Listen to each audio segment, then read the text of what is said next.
Good afternoon and welcome to the October 18th regular council meeting.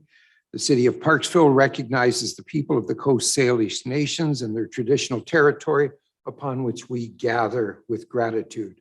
Before we start, I'm going to ask Kiva if she would like to, the CAO, sorry, if she would like to introduce the city's newest employees. Thank you, Your Worship. So some of council may have met some of our folks today, but the first time that they're presenting live to council is today. So I thought we would just introduce them quickly. Our new manager of parks and facilities, and I think soon to be called manager of operations, is James Arden, who's sitting in the front row here. He'll be doing some presentations today. James has been with us for a few months now, but this is the first time he's been here in person. So hard to tell what he looks like behind the mask, but we're very happy to have him here and introduce him to council. And also Michael Lonsdale, who has been with the city for a number of years, but has just moved into a manager of special projects position and is handling a lot of our key council projects this year and next. And he will be doing some presentations for council as well this evening. And we're very happy to have Michael here in person as well. Thank you. Welcome to both of you. It's nice to have you on board. All right, consent agenda, minutes of the council meeting held October the 4th, 2021, and the approval of the council meeting agenda. I need a mover and a seconder for that. Councillor Chandler, seconded by Councillor Patterson. All those in favor? Opposed? It's carried. Thank you very much. I'd like to take a moment to recognize the contribution of one of our public servants who's recently received a very well-deserved promotion. Stephen Rose has been the acting detachment commander in the Oceanside RCMP since October 2020.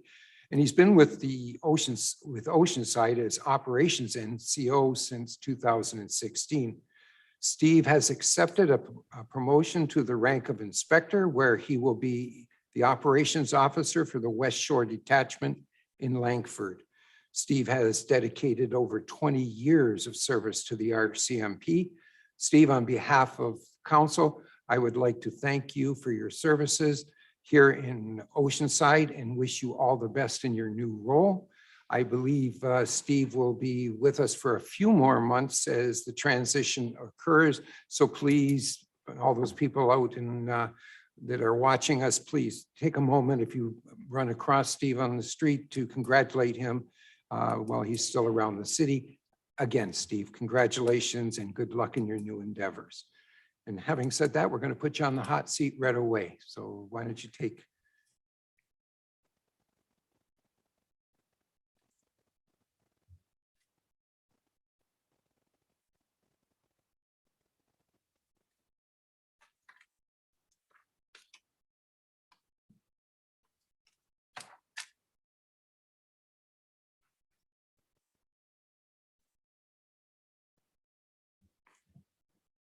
Thank you, Your Worship, councillors and community watching in the gallery or from home. So the second quarter update, it came by really quick. It's amazing how time flies when you're having fun. But the goal being to just give the community and council an update on our annual performance plan. So just as a reminder, those are the goals and the topics that you as council identified as priorities for the police and the local detachment here over the upcoming year.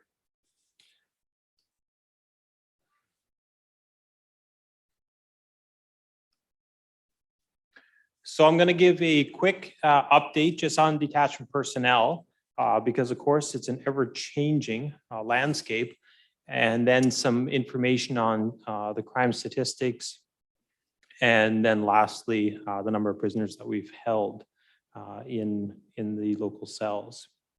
As I mentioned before, we have 38 officers here at the local detachment. We currently have a couple that are on long-term medical and 4 pending transfers. So we do have some staff leaving, but fortunately we've been able to identify replacements for them. There were 2 constables that were successful in promotion recently. One of those is heading over to Port Alberni and another one to Port McNeil on the north end of the island. Of course, we have a new sergeant coming in to replace one of our new positions, which was Jesse Foreman's old position. And now, of course, we'll be looking for a new sergeant to replace myself. We continue to provide support to the Fairy Creek enforcement on the southern part of the island. And we continue to maintain our support sections that assist our frontline officers, or those that the community sees most often, of course, those wearing uniforms. Our total calls for service continue to increase. We're up about 5% year on total. And so far, at the end of the second quarter, we're at 10,702 files compared to just under 10,200 from the same point last year. Our 4 categories under the annual performance plan are captured here in this slide. So they talk about road safety, community relationships, crime reduction, and then community partnerships. More specifically on road safety, we've conducted about 320 traffic contacts with vehicles this quarter. And we've conducted 21 hours of school zone enforcement. So I've got a little asterisk there because obviously that's a little lower than we have done in the previous quarters, and that's expected in the subsequent quarters. And that's primarily because, of course, school was closed for July and August. So that accounts for just the September enforcement once school reopened. Our officers took 14 impaired drivers off the road using the immediate roadside prohibition provisions under the provincial statutes, and also processed 2 impaired drivers with formal criminal code charges. They responded to 81 crashes this quarter, and of course, 1 fatal crash.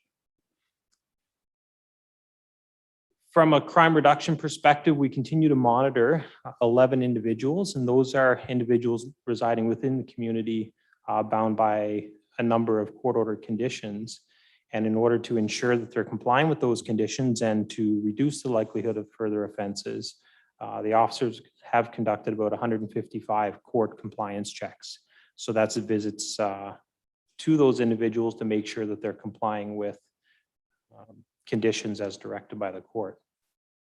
There was one significant drug investigation conducted in the rural area this quarter, and that resulted in a significant quantity of drugs and cash being seized.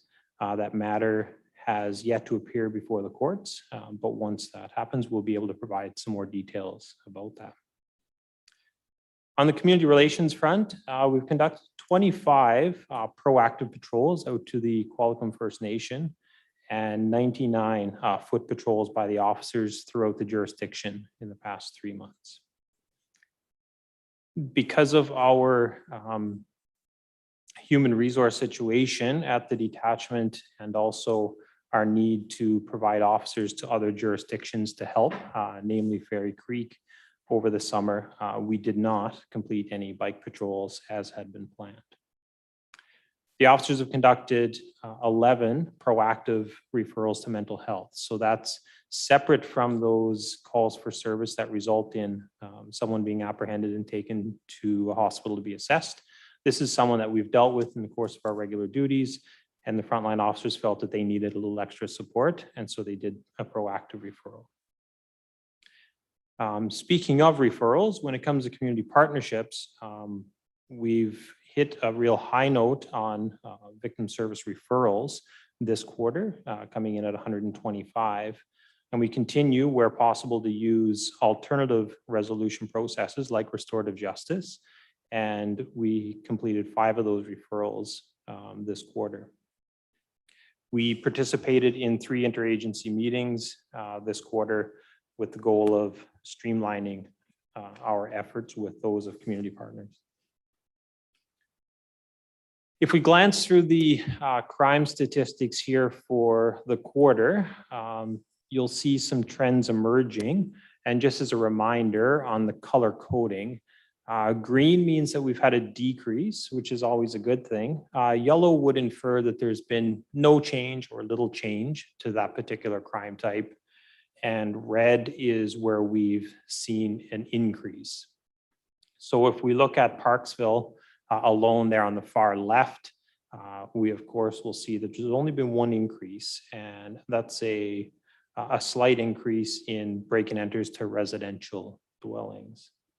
That for the quarter sat at 22 reports compared to 18 in 2019 and 15 in 2020. All of the other benchmarks that we're tracking are trending downward, or there's been no change, which of course is nice to see. Just for comparative purposes, I've included the Qualicum Beach statistics as well, and then also the larger provincial jurisdiction that we look after as part of Oceanside, being the regional district of Nanaimo. And that would all be the various areas that surround the two municipalities.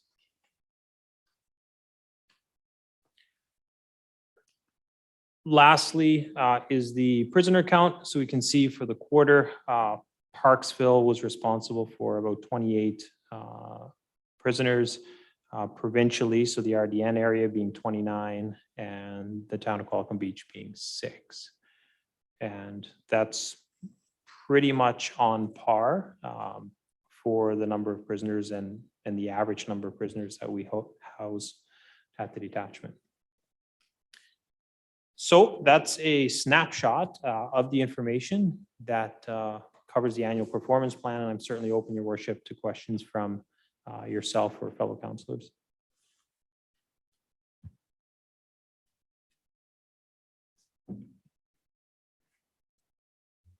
Sorry for that. Take me a second to get back here.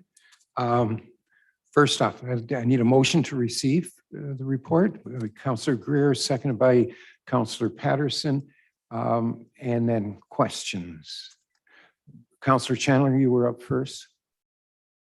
Thank you, Your Worship. Through the mayor to Sergeant Rose, I just had a couple of questions in regards to, it was a bit of a concern to see the amount of break and enters, commercial and residential, I guess, in the whole region, not just Parksville, because Parksville wasn't too bad, but has there been someone apprehended? Is it the same person? Because I know typically that was the case before, but is that person possibly in jail, or are you able to even speak to that?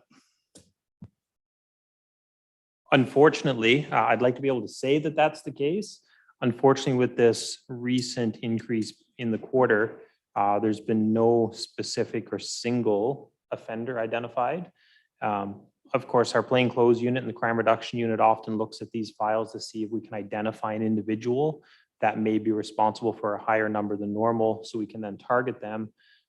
Unfortunately, that's not the case here. So different offenders, different severity and types of break and enters. I mean, I'd also like to throw caution out there that when we have a break and enter, you know, as difficult as that can be for the homeowner, from a classification perspective, I just also want, you know, the public to know that this isn't someone breaking in when you're sleeping at night and emptying your house of all the valuables.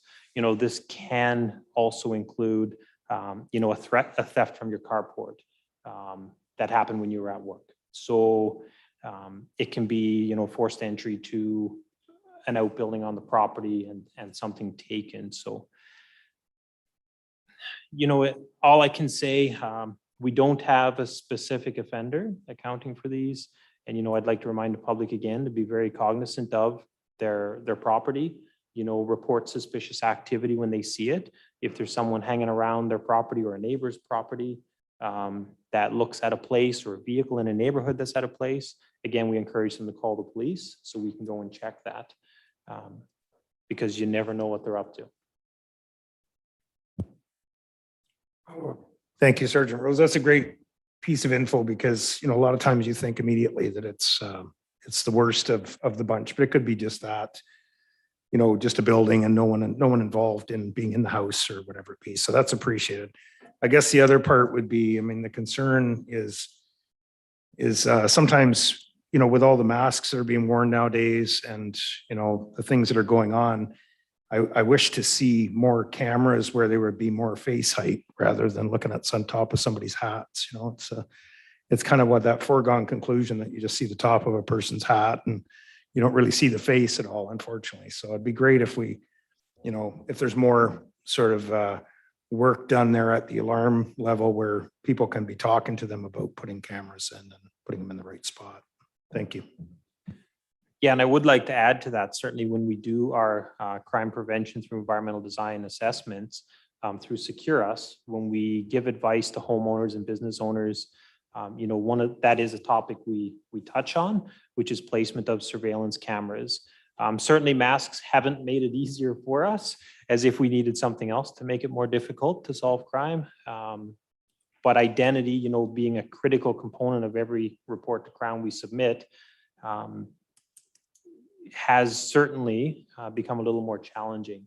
So even where we have been furnished with some very good video evidence from a victim of crime or from a business, unfortunately, identity has been very challenging to assess because half the face is covered by a mask and, as you alluded to, a ball cap, covering another portion. So you may just see a couple of eyes. And unfortunately, folks tend to look alike in that context. So.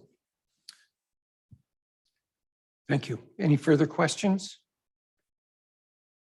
Oh, Councillor Patterson.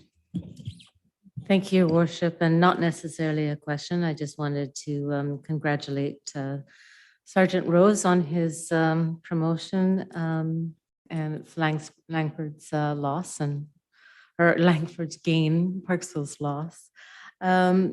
Just a side type question, not related to the quarterly report. How does placement of officers in communities occur?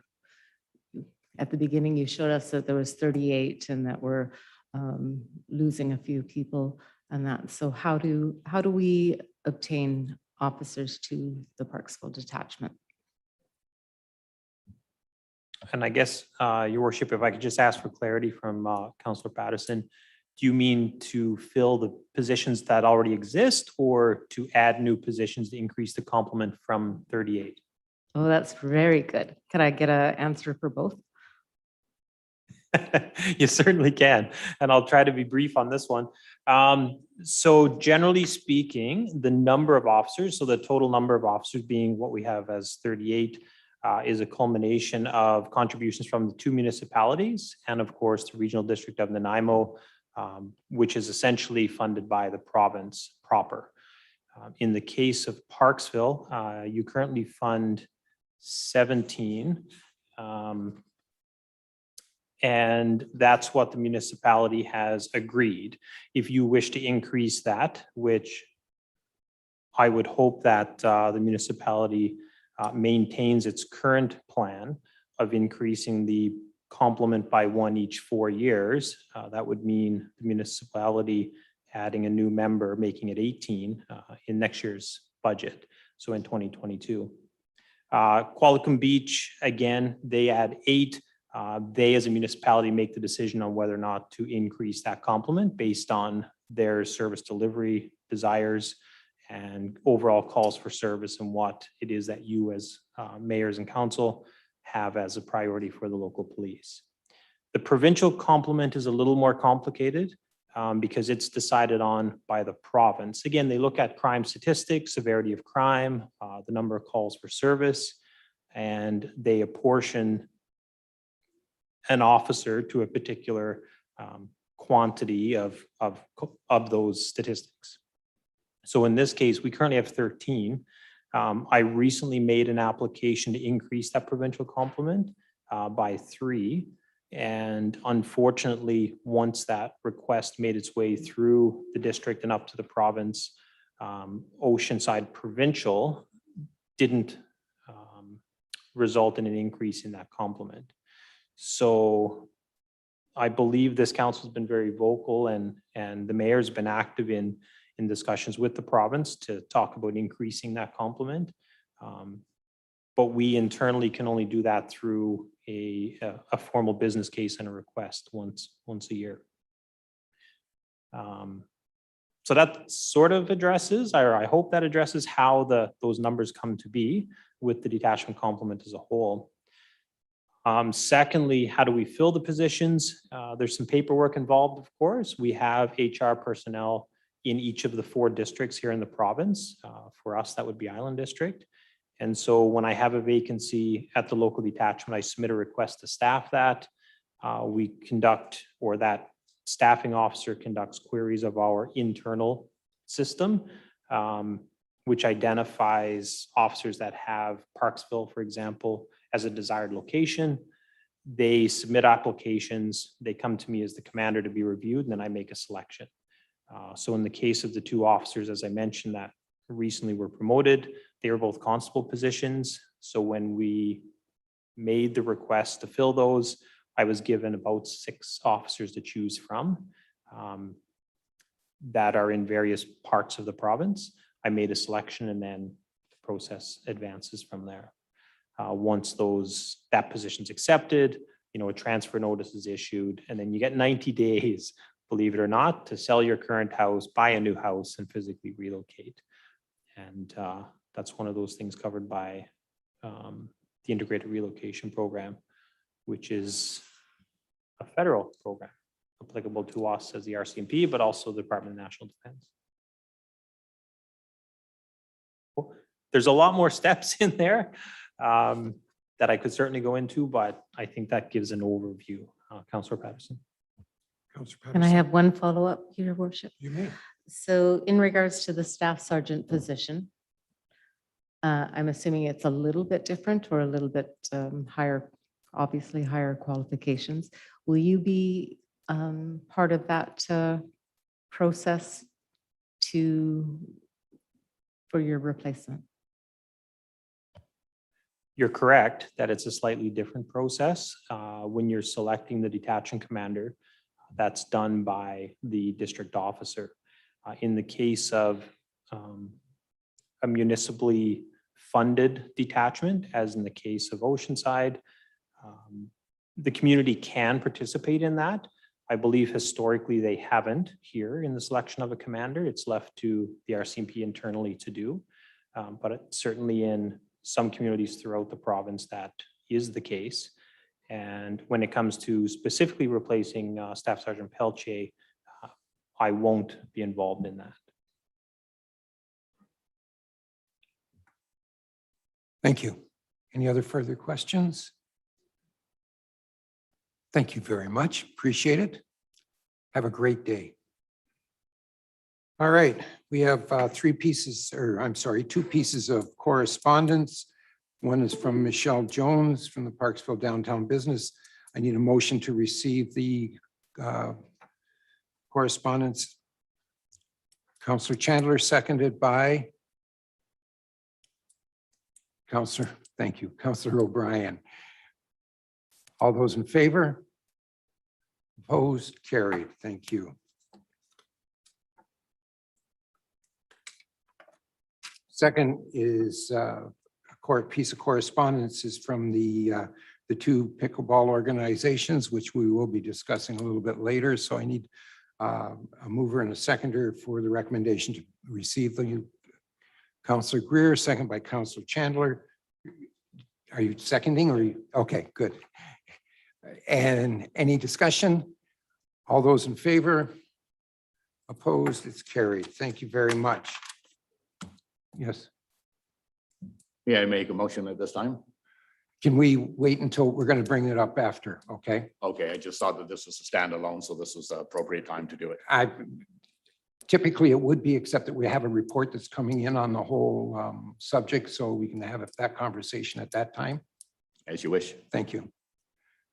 All right, Committee of the Whole, September 20th, 21st, the report from there. I need a recommendation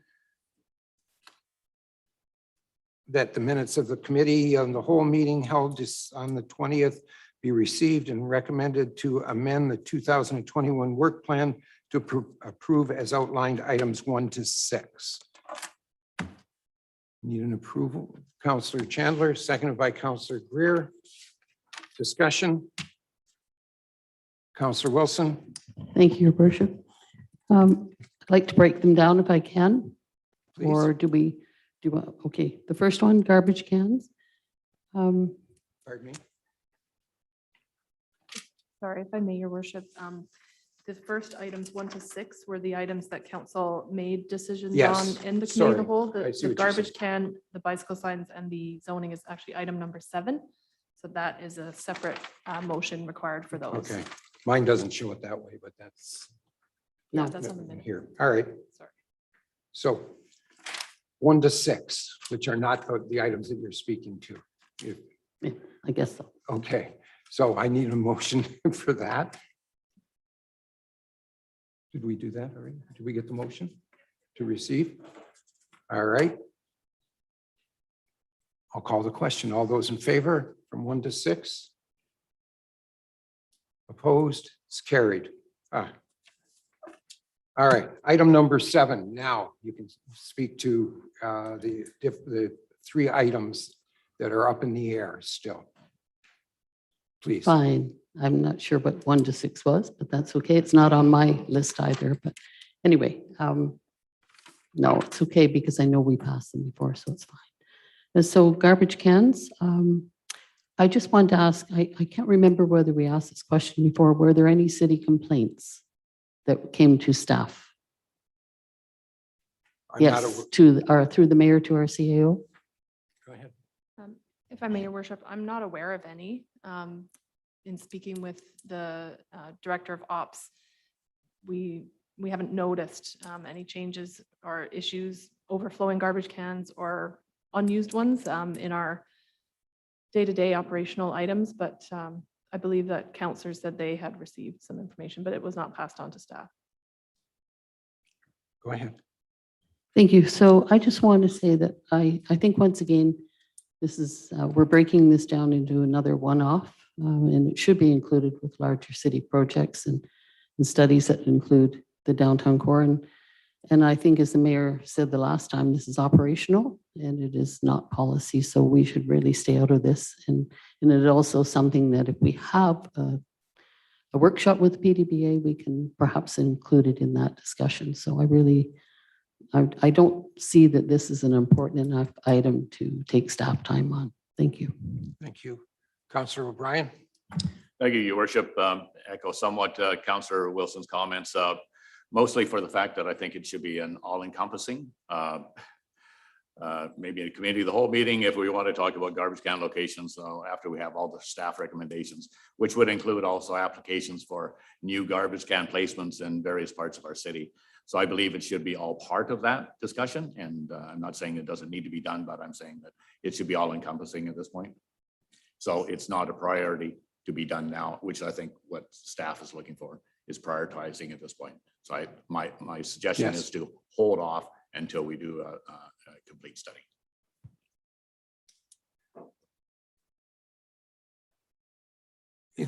Yeah. Is there, excuse me, I'm going to put a pause on all of this for just a second. Is there any way that I can get Councillor Fraz on here so that I can see? Because he's there, but he's like way back. He's up there. Yeah, I'm getting a picture of a picture.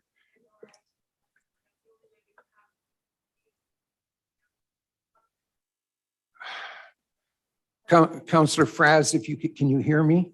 Yes, I can hear you. Can you hear me? Okay, jump up and down and wave your arms if you want to say something, because I'm seeing a picture of it in a picture here for you, so it's very difficult to see. Okay, you had something to say. Yeah, if I may, wanted to speak to the garbage cans here. This item came up as it has been requested from the community, from residents a number of times. And while I can agree that it needs to be looked at on a larger scale, what has been asked here for is, I think, the preliminary information to be able to then look into what kind of service level we would expect in our community in the downtown core. And one of the concerns that I raised before with trying to put it off into a workshop or into like adjusting the service level is that it sets it up for being a very long term and something that wouldn't get any progress on it, which is why I think over the years there's been no progress on it. I think when it comes to things like garbage cans, this is the basic service that people expect in the community. It's one of the things no different than cleaning the streets or mowing the lawns. And I don't think we can sweep things like basic service levels like this, offer plates because we're making room for such larger projects. If we're not going to be attending the small items, to me, that's a real concern. And since this has come from the community members, particularly we had, I think recently it was from Orchid Place asking for a garbage can near the Jensen Avenue. And then we had turned down that request. But out of that, some businesses spoke up as well. And people noticed a big lack of garbage cans in the community, which affects the walkability. It impacts the businesses as well because people go to where there are services. So what this has been asking for is to give us a review of where are our garbage cans and where are they not, where they could be. So this isn't about changing around what we have right now or establishing a certain service level, which I agree would take a lot more staff time. This is a very basic item that we'd be moving forward on that I think then leads into what kind of service level are we going to be providing for the community, which I think realistically probably wouldn't happen until the next term, regardless of any workshops we may be doing with the PDBA in the short term. So I am in favor of it as I have been previously. And I think it's something that needs to be given serious consideration. Thank you. Councillor Chandler? Thank you. Through the mayor, I agree too. I think that if it's just a matter of doing a count, it'd be great to have that information prior to going into the PDBA workshop, if we in fact go ahead with that. Having that info instead of waiting and leaving it until then would be a way to make some decisions at that point and not drag it out even longer. So that would be my opinion. Councillor Wilson and Councillor Greer. Thank you, Your Worship. So my question, if I could, through you to our CAO, is does operations, maintenance has to empty the garbage cans? Wouldn't they have a count of how many they are emptying? If I may, Your Worship, they have a route. I wouldn't say that person, it would take time for someone to basically go out, count them, map them, and present that report to council. And I think originally, I believe it was just downtown core, but if we're talking now broader, then it would be a GIS person, some kind of person going out and identifying where things are. Ultimately, we are hoping, I think the tree plotter example that council was shown, we are hoping to have everything inventoried. It just takes time and dedicated resources to go around and GPS everything. So if it's just a matter of going around counting and then mapping it, it still does take somebody several hours, if not longer, to do that. And then obviously the service level review is a bigger project altogether. Councillor Greer? Thank you, Your Worship.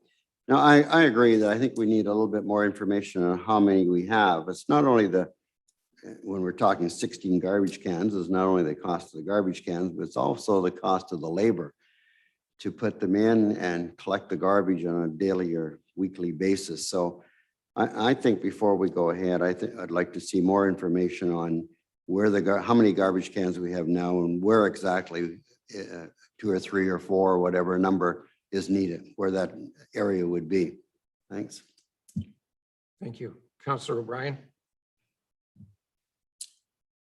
Thank you, Your Worship. My comments are that it's not a bad idea to check the locations and so forth, but the plotter system will certainly alleviate that, and it's very close. But the thing is that my objection is the fact that prior to the downtown core, individuals identifying themselves as wanting more garbage cans in different locations and so forth, we've had a number of inquiries and requests from citizens of Parksville for different locations throughout Parksville that don't have any garbage cans. The downtown core has garbage cans. We're well aware of that. The location of them needs to be identified apparently. But the thing is that these people are requesting garbage cans in their neighborhoods or in their accesses or in their parks, and they were prioritized, and they were told by our staff operations, rightfully so, that they will be considered. And basically they had a waiting list last time I was advised. There had been 15 requests for garbage cans throughout other areas of town that don't have any garbage cans at all. So that has to be included in the package as to what the pickup routine is for the downtown core, because if we're going to give new garbage cans, we're going to either have to increase our custodial staff to more hours and more time permitted to empty all the garbage cans. So I think it's best to wait for that study for everybody and prioritizing for all the citizens, not just the downtown core. I'll wade in for just a second. First off, I find it very amazing that something as simple as garbage cans in the downtown core has brought up 7 conversations already. And I think we're making a mountain out of a molehill here. We're looking at garbage cans and where they sit on the street corners, just so we can say, should we have one on every corner, or should we, when you walk down the street? I understand what Councillor Frass is saying, because if you walk down the street, if you stand in front of the rod and gun, not to suggest that I do that, but if you were to stand in front of the rod and gun and you look down the street, you can see from that particular position, probably about 6 different garbage cans. Even with my terrible golf, I could hit with at most a driver. And I'm just, for the life of me, I can't see why it's taken us all of this time. Why can't we just say, let's put it and let's see where they're sitting, and then let's just discuss for the downtown core. Yes, I agree wholeheartedly with Councillor O'Brien that it's got to be added up to for the rest of the town, and we have to decide what in fact we want to achieve at our service levels from there. But when I'm looking at downtown, we already have them downtown. They're sitting there, but they're not sitting in the right places. If you look at it, they're sitting all in a clump instead of spread them around. So would it take that much to do? I mean, I'm not thinking that we have to spend hours and plot them on computers and take reports from staff about how many times they're being emptied and so on. Let's just make this as simple as we possibly can and come up with an answer. It'd be real easy, at least in my mind. Anyways, Councillor Wilson, and then we're going to wrap this one up. Thank you, Worship. Through to our CAO, if I could go through you to our CAO. Sure. I'm going to ask you first of all a question to the mayor. Is you hope this is a simple task, but I now need to go to our CAO and say, how simple is this task?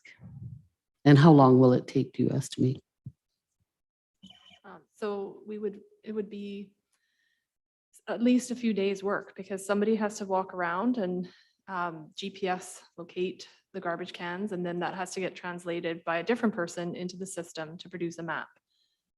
Then, several people need to just look and make sure that the map is correct and that it has all the information, like a title and a legend and whatever. So I don't know exactly how many hours, but depending on, if you just want a map that shows the location of garbage cans from McMillan to McCarter or something, then it's going to be at least a couple of days' time for 2 staff at least to do. So then if there's the broader service level or maintenance logs of like how often they get emptied and everything, that's going to be at least another day for someone to figure that out, write it up, and present it.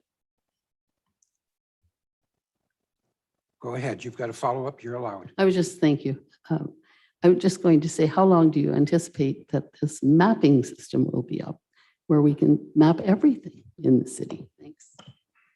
I can't answer that because I don't know exactly where we're at, but I know that when I get information and presentations from staff, our goal is to have everything on there eventually. So we've started with trees because trees take a lot of maintenance. And so knowing where the trees are, what type of tree, and the different maintenance schedules, that's an efficiency that we wanted to gain as soon as possible.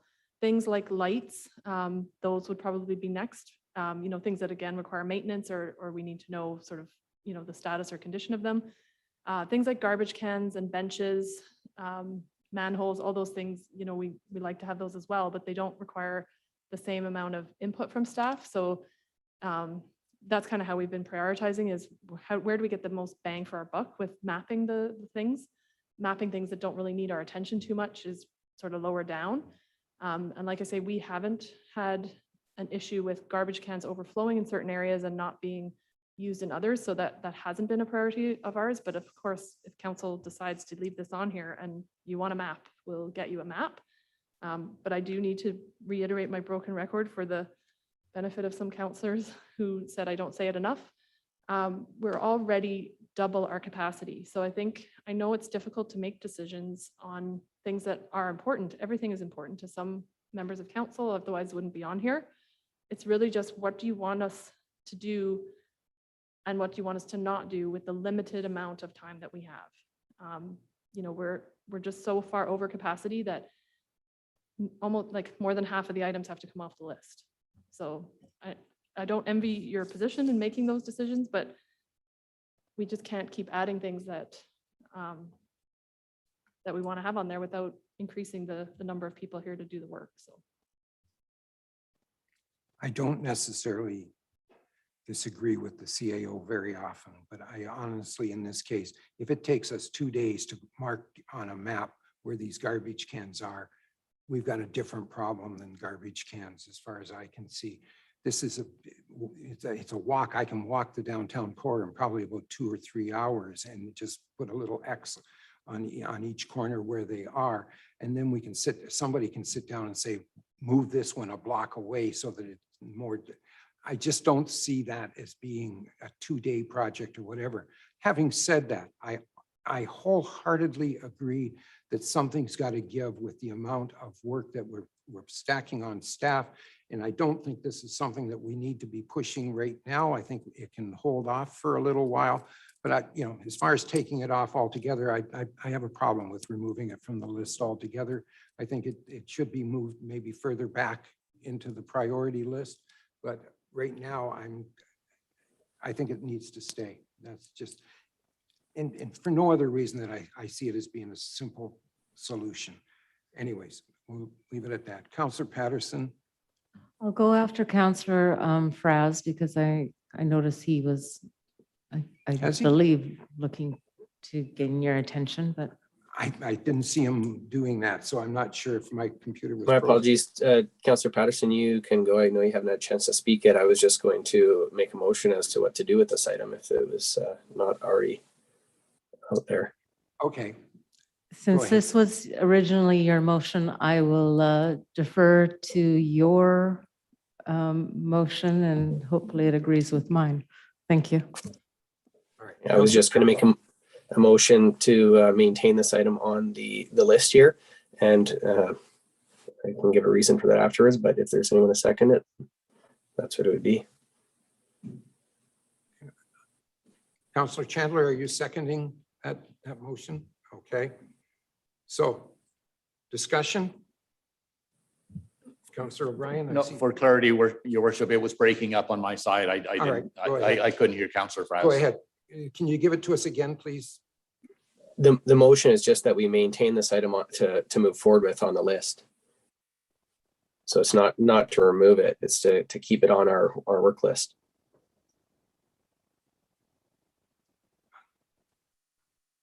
Pardon me? sorry if I may, your worship, I think what we are trying to achieve with this is a priority ranking for all of these projects. Some were moved on to 2022, some were taken off, and then the ones that are on here, it's helpful for us to know when do we want this, when does council want this? Because then we have to redirect staff That's to get fair. it to you. That's a as soon fair, as we that's need. a fair query. Councillor Fraz, you want to put a timeline on what you're thinking here on your motion? Yeah, sure, thanks. When we originally had this motion passed, it had a 6-month window on it so that it could give staff ample time to do it, which would have brought us to this point here now. But I know in our committee of the whole, we talked about moving it to 2022. And so I think it's appropriate. I'd just say before the end of the term, leave it pretty open-ended. Just think it's something that we could make some forward progress on. So yeah, so we do have an ability down the line to look at service levels. Could I presume to suggest that before October 2022? Yeah, I think that's fair to say. Pardon me? I think that's fine, yeah. All right, would you be in agreement to that, Councillor Chandler? There, we now have the motion on. Any further discussion? Go. Oh, sorry, still on. Yeah, if I may, your worship, I think that's certainly helpful. It gives us direction. But we Okay. still, the reason why we didn't get it done in the 6 months is because, again, the workload. I that we understand. have. I I have to understand. keep saying it. We're going to have this discussion 2 more times, so. All right. All those in favor of the motion on the floor? Okay, it's passed. So it's through until October 22nd. Let's talk about bicycle signs then, as being the next one. Councillor Patterson? Thank you, Your Worship. Our CAO has already mentioned the fact that we're over capacity on our asks.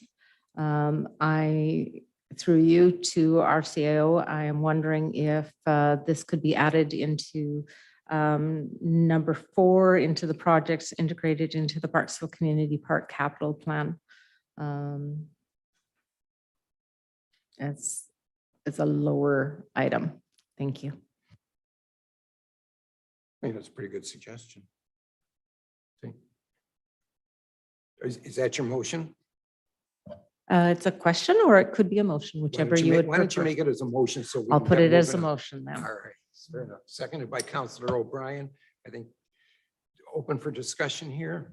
Anybody have anything to say? Councillor O'Brien and Councillor Wilson? Thank you, Your Worship, and that's fine. The original motion was mine anyways for the bicycle signs down in the community park. Councillor Patterson's motion is certainly acceptable and it fits into the prioritizing for the staff. So I'll support this. Fair enough. Thank you. Councillor Wilson? Thank you, Worship. So I just want to clarify that when it goes into this park, it's going to be back to our CAO again. I guess it's going to be on this mapping system, or is that still not going to, or not the mapping system? I'm sorry. I'm thinking when we're doing the signage, sorry. I'm thinking of, we were talking about signage in the park, a signage strategy. So, Go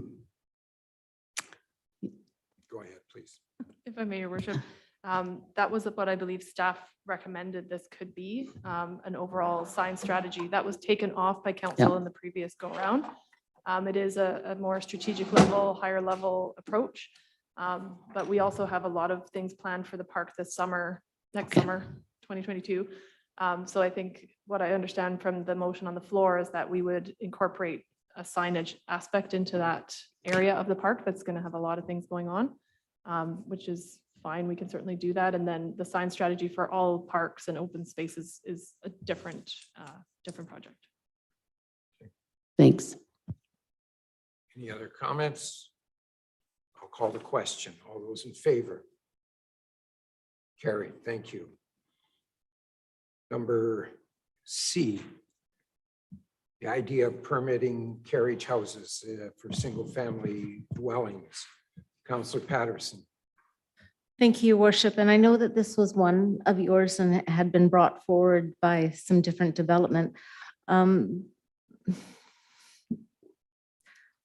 While I appreciate the need for to change some of our downtown zoning to permit carriage houses, I feel that as a development comes forward, and if it's a request for a carriage house on the property in the downtown, or it should be able to go forward with a development or a zoning change at that particular time, and could be dealt with on a one-by-one aspect.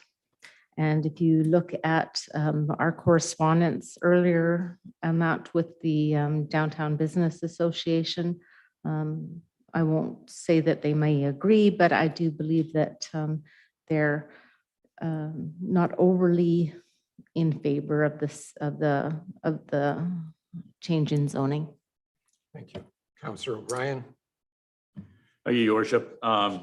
Similar to Councillor Patterson, after having received extra information from the correspondence by Michelle Jones anyways, I understand now the reasoning for not allowing the carriage houses in this C3 zone. So I do not support changing it at this time.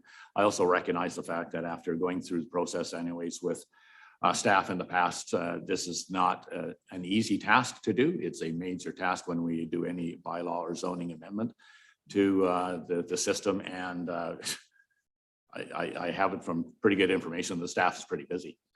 right now. And to do this anyways is probably not appropriate at this time anyways. And so I would not support this going any further, other than to recommend that whoever the applicant is that is looking for this to happen, they can still go for the development variance application process if they want to, and bring it as a one-off. I think that would be more appropriate. Thank you. Councillor Chandler. Thank you, through your worship. Just a comment. I think that, Councillor Patterson is kind of bang on with this too. I think that even if we did want to look at it as an overall scenario, I think that there's a lot of concern over it. So I think there'd be a lesser concern if we're dealing with it on a one-by-one basis. I don't believe that everybody's just going to jump on the bandwagon and start putting carriage houses behind their homes. But at the same token, I think we need to look at some of the feedback, and that feedback I got when I asked that question as a liaison of this PDBA in the last meeting. And my job to them is to find out what their concerns are and bring them back to council and bring them back.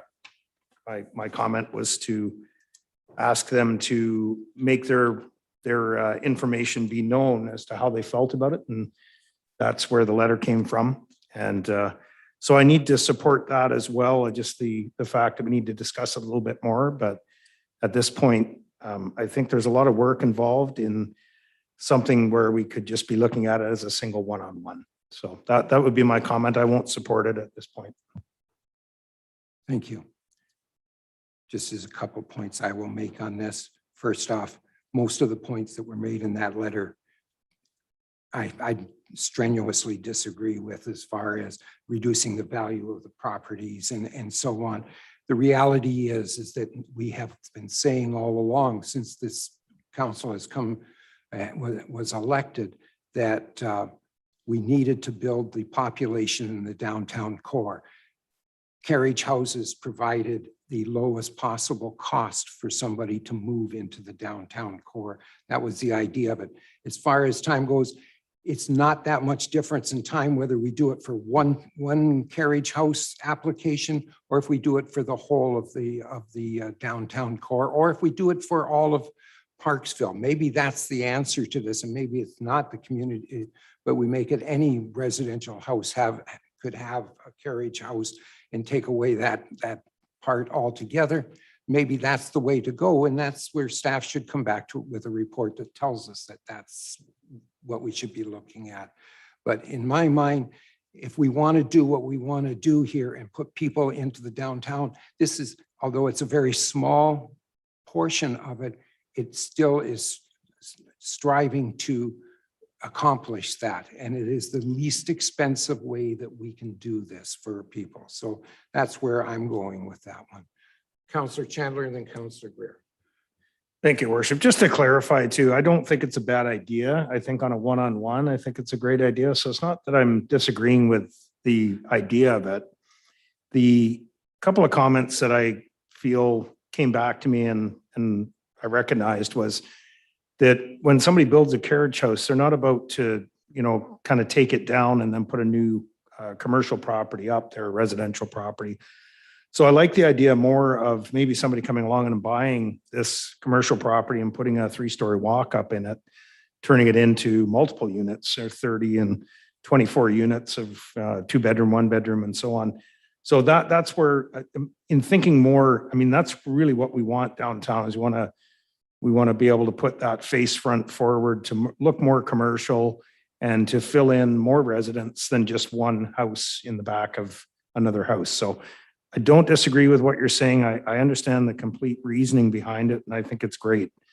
But there's a time and a place maybe for it in certain projects, and maybe 11 or 12 of these locations. But I really like the idea more of having the developers come forward and let's put some more housing than just one unit in. That's all. Thank you. Councillor Greer. Thank you, Your Worship. No, I agree that we need some low-cost housing downtown in the business area. However, I can only see maximum of maybe 5 or 6 carriage houses going in. So I don't see where this is a huge deal to make it a one-off situation. I think we're only talking most 4 or 5 units. So I would go along with that. Thank you. Counselor O'Brien. Oh, sorry. I didn't see your hand up, so. Thank Okay. you. I have to say I absolutely agree with Councillor Chandler. I think that was well said. I agree that I love carriage houses. I'm all for them. But I think we have to recognize that the downtown is it's a different kettle of fish, if you will. It calls for multi-use development, commercial on the bottom, residential above. I think that's where we're heading. So I think a one-by-one application will work just perfectly for this need. Thank you. Counselor O'Brien and Counselor Green. Thank you, Your Worship. Yes, as per Councillor Chandler's comments, these areas are zoned C3 for a reason. They're zoned in the commercial downtown core area type of thing. The fact that they're residential just means they're left over before the C3 was applicable to them. They are now under C3 type of thing, but if by putting a carriage house into this location, it's going to take this out of that commercialization or densification of the downtown core. As council, anyways, we've strived to get more affordable housing in our area and so forth. We've identified the fact that there's going to be densification of the downtown core with multi-family units built in there. By putting the carriage house in there, it's going to, the developer or owner of that property is going to be reluctant to turn that into a multi-family 3 to 4 story anyways, which is going to provide housing for far more people than just one unit. So I cannot support this. All right, Counselor Greer. Thank you, Your Worship. Well, my feeling is there's nothing going to be on the main intersections of the downtown core. It's going to be on a back street for starters. And as I say, the amount of carriage homes that are going to apply for, there might only be 1 or 2. I can't see it being much more than that. So I don't see it as a huge problem as destroying our downtown. Thanks.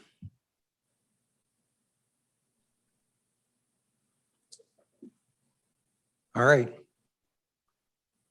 We need somebody to make a decision and then make a motion as to either take it off. We'd have to make a resolution to remove it because it's already been approved by council unanimously, I might add, by the way. And so it's going to be, there is a need there to make a motion to remove it. Councillor Patterson. Thank you, Your Worship. So at this point in time, I would like, and I'm not quite sure how on the motion as said, but it is to take it off the 2021 work plan at this point in time. And if such an application comes forward for a carriage home in the C3 downtown area, that we treat it as a one-off at this point.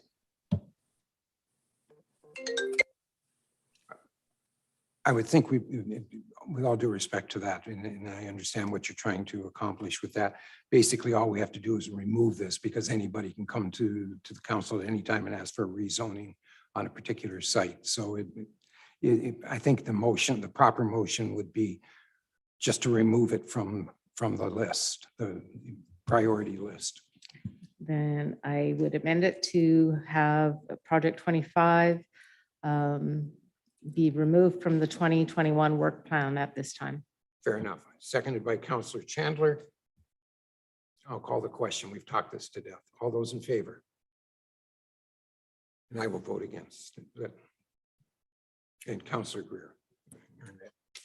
All right. We've got that far.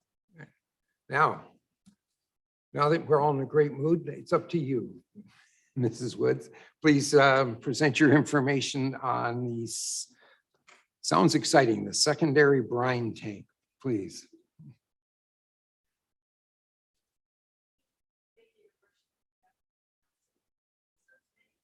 You need to turn your mic on. All right. Thank you, Your Worship, and good afternoon, Council. Today, I'm here to request a piece of equipment for our snow fight program. So this is our brine tank. We complete with non-potable water. Currently, we own one brine tank. In the winter months, the tank is filled with solution that we put on the roads to help support our snow fight with treating the roads before they become icy. In the summer months, we clean this out and it becomes our flower watering in different areas of the town. Annually, we apply about 35,000 liters of dust control on our gravel parking lots and our gravel roads. Because the brine tank is being utilized for flowers and our parks crews, we currently contract out our dust control. So the challenges that we have with having a single tank, and these tanks are affixed to our regular vehicles that we have. You have to disinfect in between and we have to clean them in between. So if we're going to have brining, we have to take out all that solution and make sure it's not in there because saltwater and plants don't go well together. And currently we do, like I said, have a contractor come in to do the dust control. It's quite challenging at this point because there's not a lot of contractors on the island that do this work. So purchasing the second tank, we have quite a few benefits. One, we are able to double our capacity to brine in the winter months. So that means we will increase our service levels. We would eliminate an annual cost of hiring our contractor. And over the last few years, we come in at between 10,000 to 18,000 a year, depending on how dry it is. If it's as dry as it was this year, you're looking a lot more towards the $18,000 to have this done. So we could recoup the cost of this new tank in 2 to 2.5 years, depending on how much we were asking our contractor to put down. It would also allow our crews to water the plants and apply the dust control simultaneously. So the cost for our brine tank, including all of our accessories, getting it loaded in, taxes, everything else is $25,000. And like I said, within 2 years, we should be able to recoup those costs of not having our dust control contracts. So my recommendations that I'm asking you to consider is that you receive my report and that you approve an increase of $25,000 to our Public Works Capital Works Equipment budget for the purchase of the secondary tank. Thank you. Thank you. I need a mover and a seconder for both those. We'll start with both of them. All right, Councillor Greer and Councillor Patterson. Discussion, Councillor Wilson, you had your hand up. And since I missed you on the last one, I'll give you that. Thank you, Your Worship. So Linda, I just want to ask you, I guess they're going to save money anyway with staff time cleaning it out and whatnot, but how long do they usually last?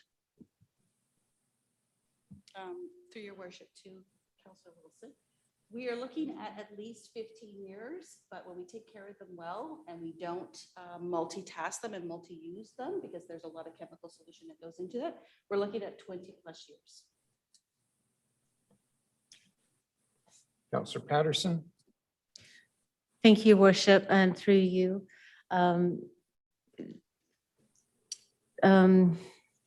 My question is that the second option or recommendation was to put into the 2021 budget. So you're looking to have this purchase this year, and the time frame to purchase and to install is short, I'm assuming, because it's a fairly low cost item. Through your worship, if I may. Yes, it's a very simple item. We already have it outfitted on one truck. So we know all the components, we know how it works, we know how to set it up. And it's not a difficult item for us to acquire. In getting our quotes for today, it's a relatively turnaround. Our goal is to have it before the end of this year, so that we have it for, our snow fight season this year. The reason why I'm asking today instead of waiting until our final budget for next year, because we wouldn't be seeing the realization of this until the end of 2022 if we were not to approve this today. Follow up, Your Worship. Please. Thank you. And through you to our CAO, if possible, I'm not sure because it's financial. In the Public Works, Capital Works equipment budget, is there not a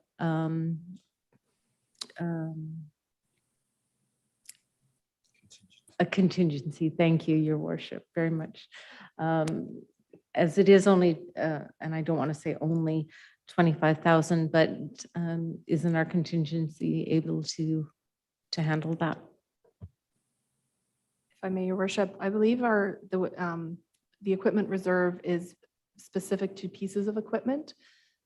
So what happens is it gets almost billed out, a piece of equipment gets billed out to a certain use or to a certain cost. And so we don't have an unallocated allotment of money in there, like a contingency. It's more assigned to a specific truck or vehicle that we would be intending to replace. And so my understanding is that we don't have sort of flexibility or like surplus money in that account. Each one is kind of billed out for a particular replacement. Councillor Fraz, you've got your hand up. Yes, I do. Thank you. If I can have a couple questions through the mayor to Belinda Woods. Curious with this secondary tank that you're asking for, you mentioned there's one already installed on a vehicle. Is the intent that the secondary tank would be swapped out as it's needed and maintained as a separate, brine tank versus the watering tank? Or is it going to require another vehicle to be installed into? And is it easy to uninstall them and swap them if that's the intention? Thank you, if I may, your worship. You may. Yes, so the intention is not for them to be used separately. It's for them to be able to use together.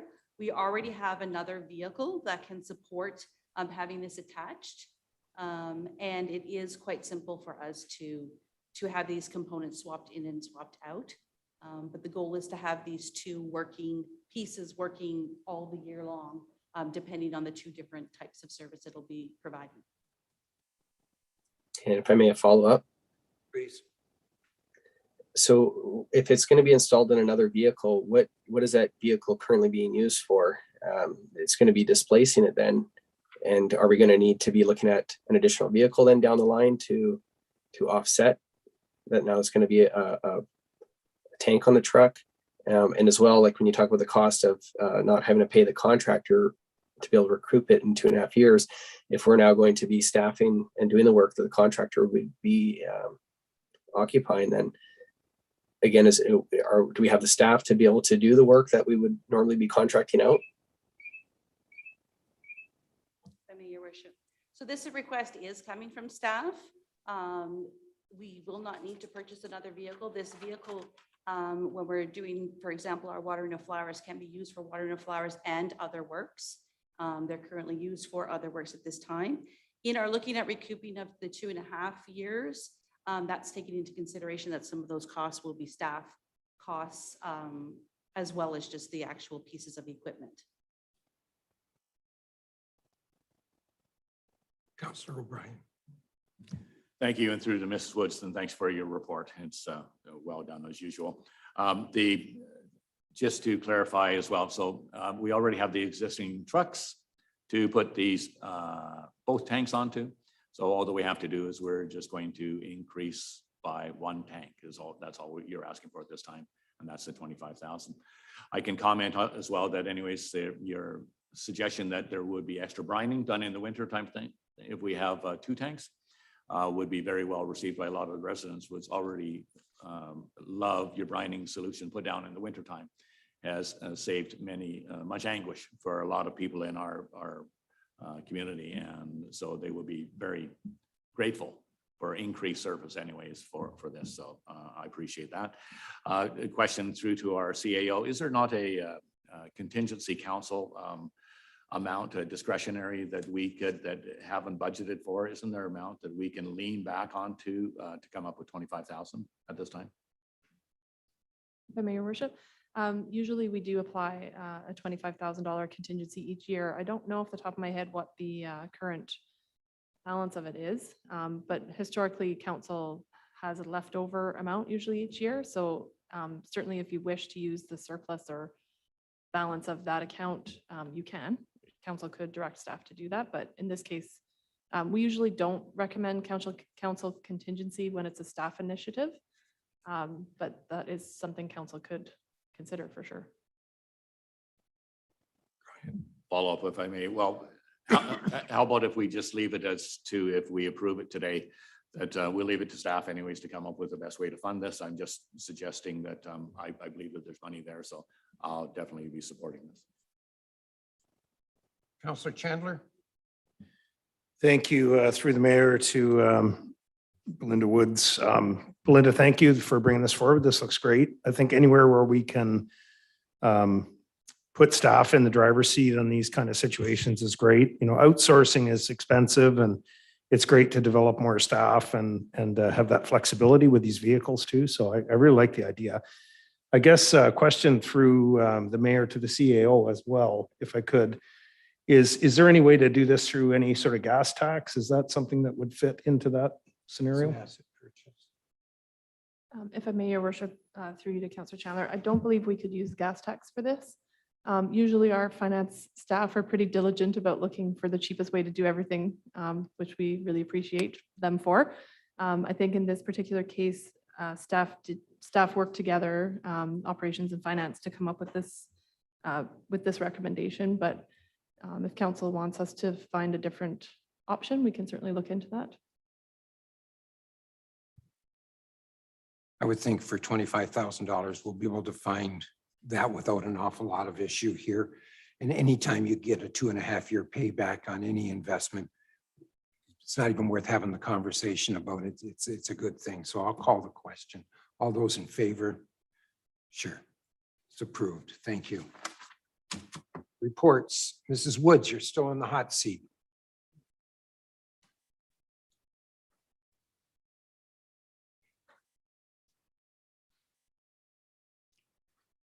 Please.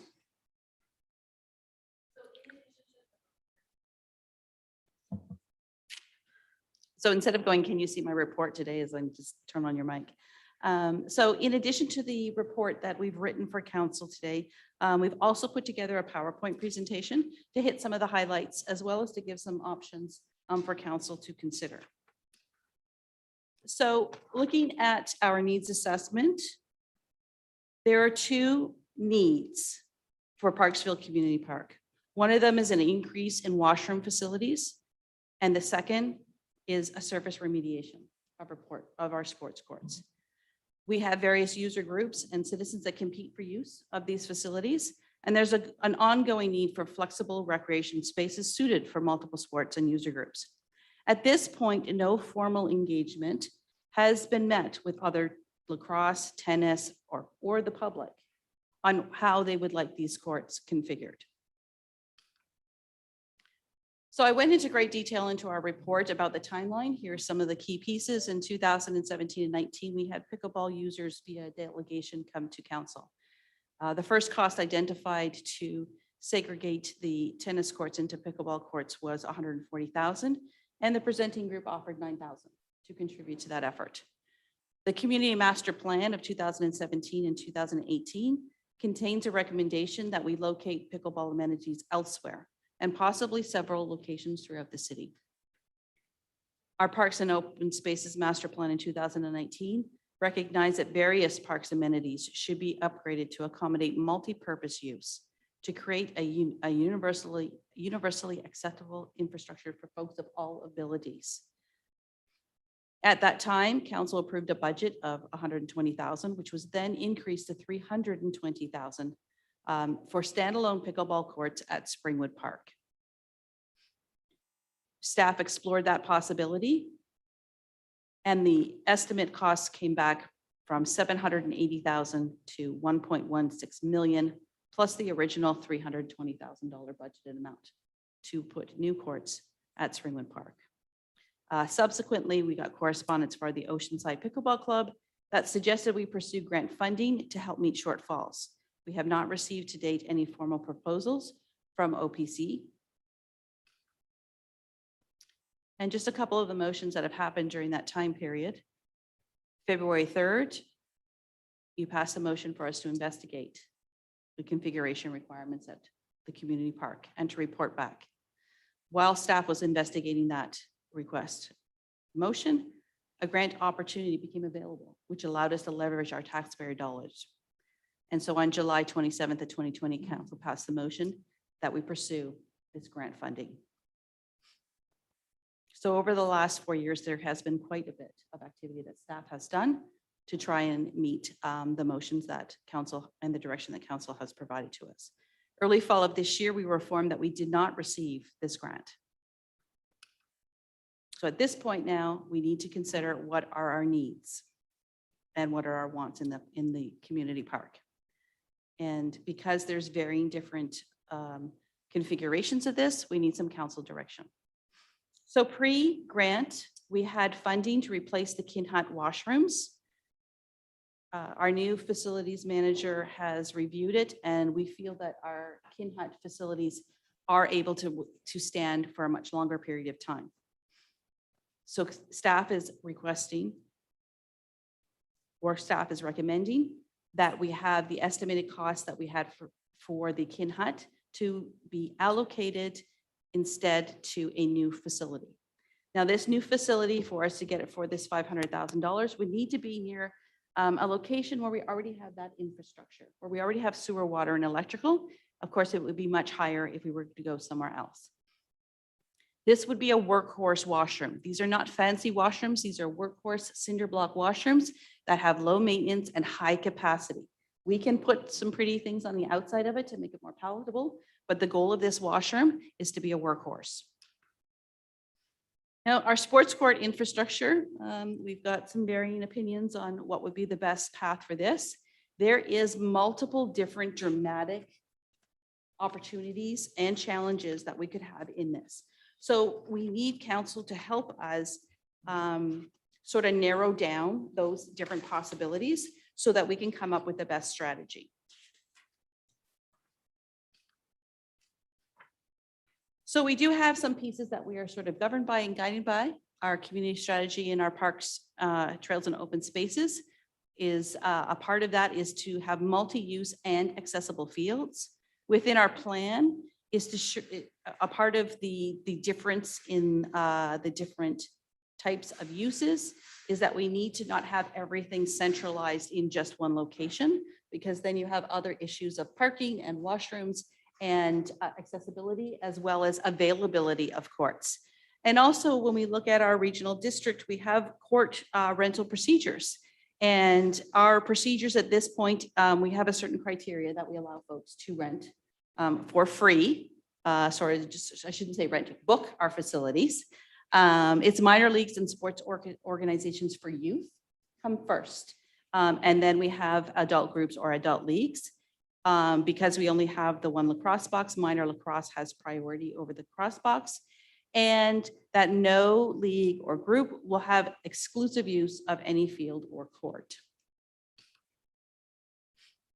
So currently at our park, as we all know, we have many groups share many spaces. We have baseball at all levels. We have soccer and baseball. We have tennis and pickleball. We have lacrosse, basketball, pickleball, and ball hockey all in one area. Not only do we share between groups, we also share between the school district, recreational groups, and those folks who just want to come for the day with their families to want to use our facilities. And in that, drop-in use is incredibly important for a healthy community. And when we have facilities that are overbooked, it precludes youth or casual users from accessing. One other thing to note is that we do have partnerships and cost-sharing agreements with other groups. The school district, the RDN, and we work with groups like the Royals baseball or volleyball to jointly fund work. So when a group wants a specialized piece of equipment or something that maybe is not a fully community realized piece of equipment or surfaces or facilities, there is an agreement where they pay a portion of those pieces. That being said, they cannot install something that precludes another group from working. So for example, at a baseball diamond, you couldn't put the scoreboard in a way where the soccer user groups couldn't then access the fields. So I'm going to give a couple of options. Now, with keeping in mind our necessities are to resurface and to have additional washroom. So option number one is to do just that. We keep our court configurations exactly the same. 2 tennis courts with permanent nets, 8 pickleball courts that have set up and take down. And as you can see, we would redo the lines and redo the surface. So that would make sure that we have a clean, flat surface that is safe for all to use. With the lacrosse box, the same thing. We would be looking at our surface remediation.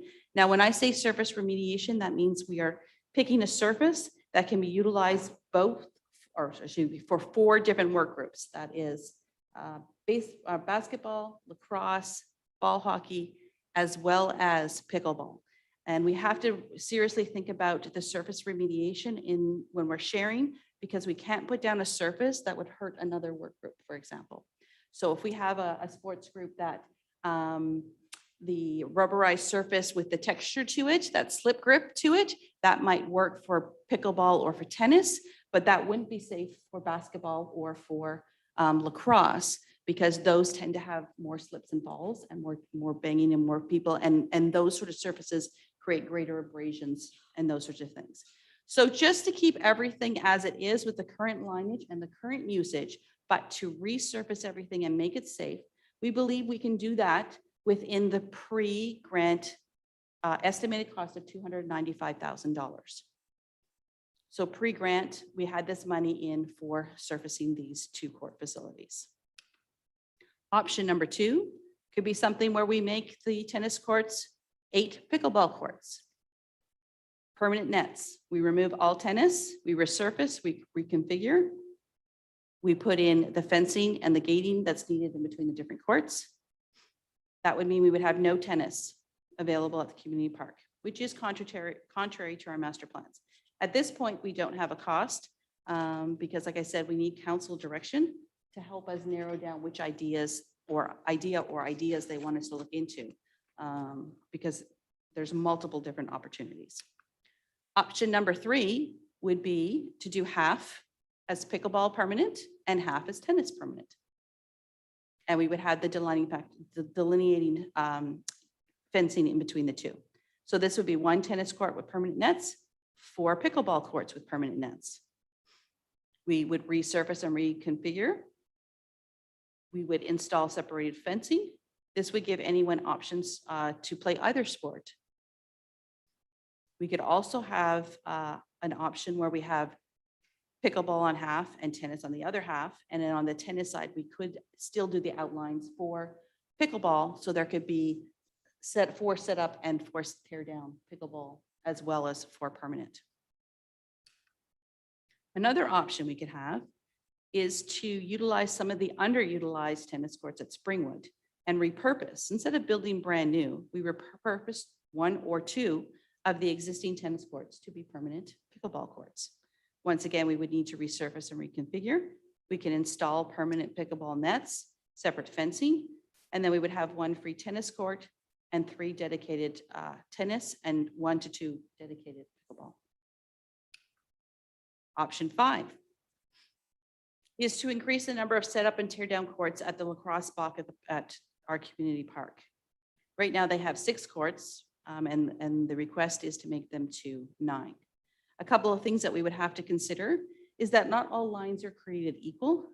Unfortunately, you can't see it on here very much, but when we have lines that go through creases of goalie creases and those sorts of things, it's different than a boundary line because those are technically a safety area for folks who are in that area. So we would have to look at the rules about that. We would also have to look at the pickleball court standards and determine what is the width and the length. Because we not only do we have the play field, but you also have the runaround and the spacing in between that's necessary. We would also need to continue to make sure that the new surface is compatible with all the other sports. And we're talking 3 other sports on there, a lot of different lines. Option number 6, any combination of anything I've mentioned above. For example, you could repurpose one of the tennis courts at Springwood for permanent pickleball. You can do a half and half at Community Park, and we can do some at the lacrosse box. There's another option that we might want to consider too. Accessibility, that's a part of our commitment. Should we be making some of these wheelchair accessible, or folks with crutches or other things that they have in play? So because we have multiple different renditions of what this could be, staff is not able to pursue one or two, or however many council would like us to pursue. So I don't have costs. So what I do have costs on are our needs. And our needs are that we need to increase washroom facilities. We need surface remediation. And we need council's direction on their concept and what their wishes are. And once we know that, I would be more than happy to come back again, and I'll have definite design estimates and timelines for you. All right, thank you. Here's how I want to handle this, if you don't mind. First off, we will receive the recommendation or the report.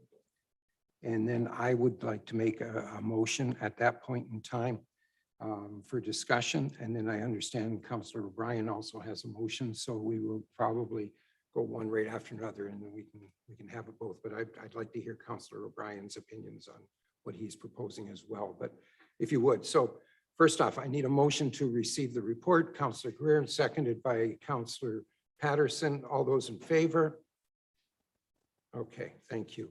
So let me start the ball rolling, and it's going to take you a few minutes, but here's the motion that I want to come up with, and we can go from there if you don't mind.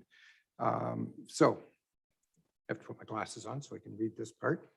Staff be instructed to reinstate the original pre-grant budget amount of $295,000 for sports courts resurfacing for the existing tennis courts and lacrosse box in the Parksville Community Park, retaining the existing configuration as multi-sports courts and choosing a surface that facilitates ongoing use for lacrosse, ball hockey, basketball, or other contact sports. That's part A. Part B would be, and this is something that's a little bit to the side, but it's something that we have to address as well. The council approved the reinstatement of the original pre-grant budget amount of $499,000 for the Kin Hut washrooms and reallocate funding for a new washroom facility in the Parksville Community Park, retaining the Kin Hut building. That's not easy to say. And then part C is that staff be directed to add the two projects to the 2022 work plan and budget. Those would be that's my motion that I'm making. I need a seconder for that, Councillor Greer, and then I'm going to address it and we can go from there. So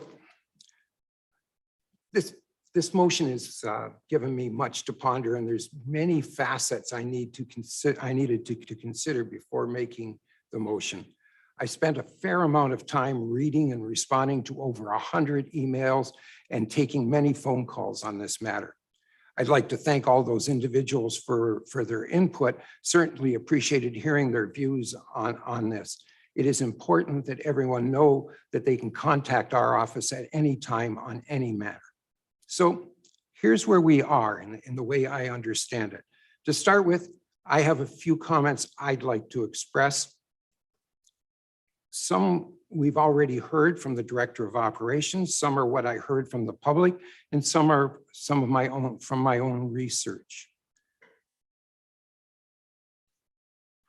At no time during the February 3rd council meeting did we agree to the proposal made by the delegation at that meeting. Our motion, which was unanimously approved by this council, for staff to provide us with information on costs and timelines. Nothing more. No commitment to resurface, no commitment to repurposing or reconfiguration, just to provide us with the background information that we needed to make an informed decision. Progress was delayed for a length of time because we were provided with an opportunity to apply for a grant that would not only have paid for the courts, but for many other long-awaited amenities important to the community park. Unfortunately, we didn't receive the approval, and we were not advised of that until August 2021. That request was declined. This brought us back to where we were. Staff was directed immediately to complete the initial report, and that's what we just heard from the Director of Operations. During this period, we have always maintained the funds in our budget to do what we originally approved, and that was to resurface the courts. We originally put aside $320,000, of which $25,000 was spent on engineering already, leaving us with $295,000. The purpose of the park even though you may not find it anywhere in writing, is to get the most use of our facilities. And if you look at it, councils from the past and the present have done a remarkably good job at ensuring that every amenity, save and except the kids' park, have served multiple uses. The kids' site was paid for by ongoing significant contributions from the Lions Club. The new outdoor theater could be considered a single-use amenity. But there again, the Beach Festival Society raised all but 25% of the cost through either grants or their own cash. Ourselves and other councils in the past have taken this into consideration for every decision made about our park. If you think about it, even the dining pavilion serves several uses. I thought about the fact that we have 2 pickleball clubs that currently use our pickleball courts without cost. We provide the tennis courts, which can be converted into 8 pickleball courts, and 9 courts can be established in the lacrosse box. These 2 clubs book through our operations department to use the courts from 8 a.m. to 2 p.m. 6 days a week. In my mind, that makes these courts pretty much dedicated to pickleball. I've been given the argument that there's no opportunity for the public to play if we don't have any dedicated courts. My question is, when would they be able to play if the 2 clubs take up all the prime hours? I would guess no one wants to play after 2 o'clock in the summertime because of the heat, but I'm just guessing at that. So let's talk about the 2 clubs for a minute. They have advised me recently, I sent out an email and they responded very quickly, for which I appreciate. They have a total of 369 members in 2021. Now, I had some trouble kind of following some of their numbers, but it doesn't matter. The point's the same no matter what the numbers are. The point is still that the clubs tell me that their membership is down 50% this year. My guess is that a lot of that would be a direct result of COVID, of course, but we really don't know what, if any, recovery will likely happen after COVID. But for now, let's look at these numbers because the following percentages won't change that much either way. The 2 clubs have told me that less than 50% of their members are from the city of Parksville. The rest are from the surrounding areas, and by their own admission, some of the Parksville addresses may very well be outside our boundaries and only have Parksville mailing addresses. By assuming these numbers are reasonably accurate, that means that 158 of their members are from Parksville. In pondering the question, should the court uses be changed so that they are totally dedicated to pickleball, I had to take into consideration that I am told that to create a total reconfiguration from tennis to pickleball and resurface the courts could cost as much as $490,000. The question becomes even more complicated when you consider that the clubs have been able to function under the current configuration, even when their membership was 50% larger 2 years ago than it is today. The other interesting question, and the one that I hesitate to bring up, but it has to be put into the decision process, how many courts do our neighbors in Qualicum Beach provide for these 2 clubs? After all, 30% of their membership are from Qualicum Beach. It is my understanding that Qualicum Beach has 1 tennis court that can be used as a pickleball court, and for that, they charge a user fee. Why are these clubs not going to Qualicum Beach and saying, can you provide us 30% of the courts that we need? Why should Parksville, again, have to carry the full financial burden for all of Oceanside? Based on that alone, in good conscience to the taxpayers of Parksville, I would have a hard time expending more than the original amount allocated in our budget. The other consideration is that their request to reconfigure the courts so they are dedicated totally to pickleball would cost the taxpayers of Parksville very close to 2.5% of our tax revenues next year. There is no doubt we do in fact have to make our surfaces safe for both tennis or pickleball. I would suggest that the courts be resurfaced, but we leave the configuration as it is. I've heard about the great facilities from other communities who have pickleball, but I haven't heard about what size these communities are, or what realty taxes they're paying, or are they charging user fees?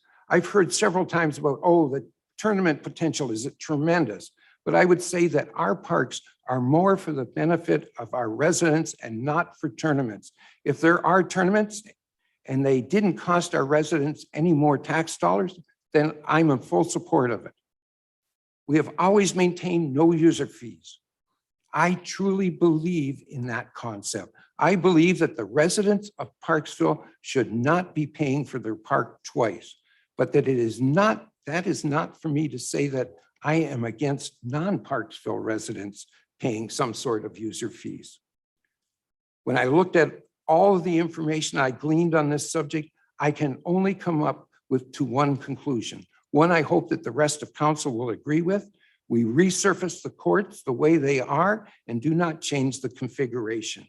We instruct staff to get the project moving as forward as soon as we can. And at this time, I'd ask for council's comments if they have any. And I apologize for the length of this statement, but wow, this was far more complicated than I ever thought it was going to be. So thank you. Councillor Wilson. Thank you, Your Hand up Worship. first. Are we getting some feedback here? It's fine. Oh, Okay, so, wow, you took many of my points you made, but I just want to say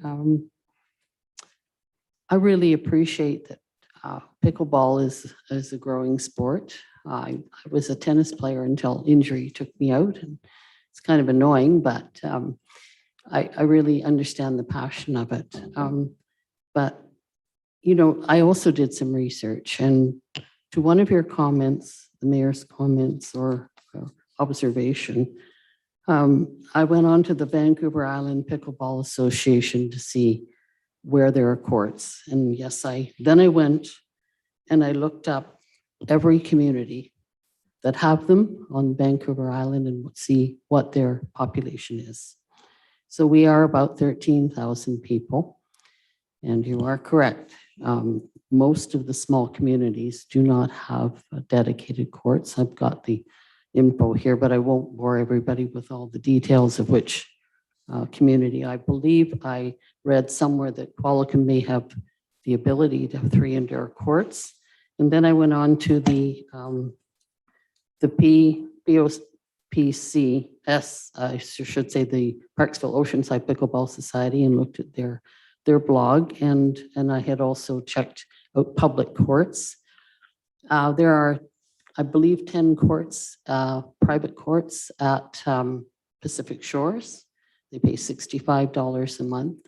As a tennis player, I used to belong to a club because, you know, when I wanted to play competitively, I played at the club. If I wanted to play just with my husband, we'd go to or my son, we'd go to the local community park and play tennis that way. And so I would never really have thought of, you know, playing competitively at the community park. Not to say that people don't, but the other few comments I was going to make was a very good point that the mayor made about the funds. And I have the letter from our manager of special projects, Michael Lonsdale, from 2019, where the club where they talk about raising funds. And of course, my notes were exactly the same, the Beach Fest and organizations that want to have special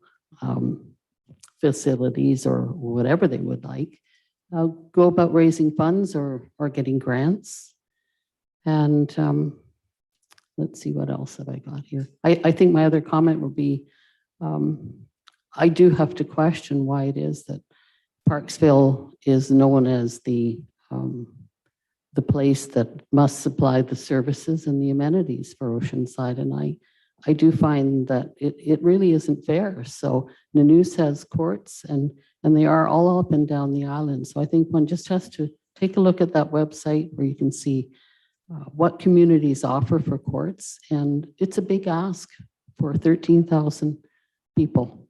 And I have to say that our Director of Operations made it very clear that our parks master plan does recommend that we keep the parks for the community. So that's what they really are for. So thank you. Councillor Greer? Thank you, Your Worship. Sorry, I'll get to you since we. I have to agree with most of the points that I had here. The mayor has covered. And I think looking at the taxpayers of the city and the number of people that are playing pickleball, I don't think it makes a great deal of sense to be spending $1.5 million on pickleball courts. As much as I'm in favor of pickleball and would like to play myself, actually. But we just don't have that kind of money for this community. And I think what we're offering is very sufficient. I think if the pickleballers need more time, they could go maybe and book the courts past 2 o'clock, if that's possible. But I think we're pretty lucky to have the facilities in Parksville that we have. And I think the community park has to be open for all people. Thanks. Thank you. I owe Councillor O'Brien an apology only because I walked right past him, and I apologize for that, Councillor O'Brien. Please go ahead. Thank you, Your Worship. Well, I'm appalled, quite frankly, because the thing is that the chair has taken his own motion and then spoke to it immediately ahead in great detail, which is fine to give us your opinion, because that's valuable, as everyone out at this council table is valuable. Excuse me, if I can just interject. Whose motion was it? Your motion. Who gets to speak on the motion first? But it's very unusual for the chair actually to present a motion. In fact, No, it's it's usually not. off. I've done it just about every meeting that we've had, but anyways, go ahead. Fair enough. So but you also said in your motion that Councillor O'Brien had a motion that he wanted to put forward on pickleball, and yet you put me off and made sure that yours went first. Yes. Interesting. Anyways, It so is interesting. my opinion is that the Pickleball Courts Association, anyways, that we, thank you for your report too, by the way, Ms. Wood. That the Pickleball Association, anyways, that we instruct staff, do not delay any further to actually do with the surface preparation, remediation, and resurfacing and installation of the non-slip surface pickleball lineage installation of permanent pickleball nets in the existing tennis court in the community park, creating a dedicated pickleball area, as well also as resurfacing of the lacrosse box area with non-slip lineage and non-slip surface and lineage, providing that it is got the acceptance or approval of the other stakeholders such as lacrosse or basketball or other identified user groups in that area. And that all costs necessary to come from, we already have the money sitting in gas tax reserve, the funds that could be prioritized to have this happen. This has gone long enough, folks, right from it was almost one of the very first articles or groups that came here. And then somehow it's been lumped in now with Kinhut and the washrooms for the community park.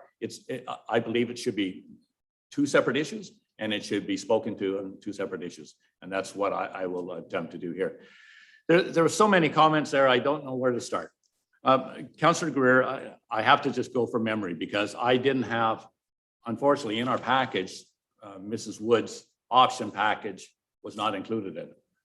I don't have this here, and it wasn't handed to us here. So I was trying to make notes off the presentation, and that was difficult to do because you get a lot of good options. And so I can't just say I want to support option 4 or so forth, because they were going by really quick. So it would have been helpful if we had all the options actually laid out, so we had a chance to study it beforehand. So we knew what we're possibly approving or not. Councillor Greer made a comment about, he said, I'm not prepared to spend $1.5 million. $1.5 million on pickleball courts. Where did the $1.5 million come into? Were you including the washroom in Kinhut? If I may ask to Councillor Greer? Just a clarification. Just a That's fine. No, this was Excuse me, for, that comes through the chair and then to. And through the chair, may I Yeah. ask Councillor Greer Yes, you may. clarification? Yes, ma'am. thank you, through the mayor. Anyways, to Councillor O'Brien. No, that comment was made because of new pickleball courts that would be established maybe up in Springwood. I see. Yeah. Thank you. Okay. So that's not what I'm proposing. I'm proposing for the tennis courts existing, which actually the tennis association, the Aerosmith Tennis Association has said that they are perfectly fine with that being dedicated to pickleball courts into there. So, and because they said, and when I contacted them, they said that they're very happy with the Springwood courts because they're beautiful courts. And I know they're great courts because I play tennis and I played up there and they are great courts. I never played at the community park, but I play at Springwood because it's great. And the reason I think that the tennis court refurbishment is one very important factor of this whole proposal is the fact if you recognize as it is right now, the user group prior to this was tennis courts and tennis only in that particular area. So we've already established that area that has a new fence on it, by the way. So we've already established that was for tennis. Okay, so the thing is now we've turned it into the pickleballers use it with the tennis nets in there. So we're saying dedicated that to pickleball is our proposal here, my proposal here. And the reason that makes total sense is if you can consider that as tennis courts in the community park, the mayor is suggesting maybe half and half, and I'm going to get to that in a second. The tennis users in it, if they're playing with two tennis courts and the guys or the gals or the participants are playing doubles type of thing, you have 8 people on the court, 8 people using that same square footage of space. With a pickleball configuration, with all the courts being rededicated at the tennis court, there's 32 people playing. 8 people playing tennis or 32 people playing in that same slot, which it's cool, right? Because now we have like total community, promoting active communities in our area by encouraging more pickleballers. So in that very same square footage, we're talking about cost and value. And so the thing is 32 people are going to, at a time, can play in there. And of course, when they have their schedules, they keep on flipping and flipping. And I watch those tennis courts beforehand, and I'm in the park an awful lot, as you know. And the tennis courts were never used before pickleball came around. I mean, they were just empty because they're all cracked and so forth, and they were terrible. So fair be it. But the thing is that with the refurbishment to pickleball dedication, those courts are going to be used by a large number of people. And as the mayor has pointed out also, that they have them booked until 2 p.m. That is correct. They do. And how wonderful that we have is like involvement by so many people.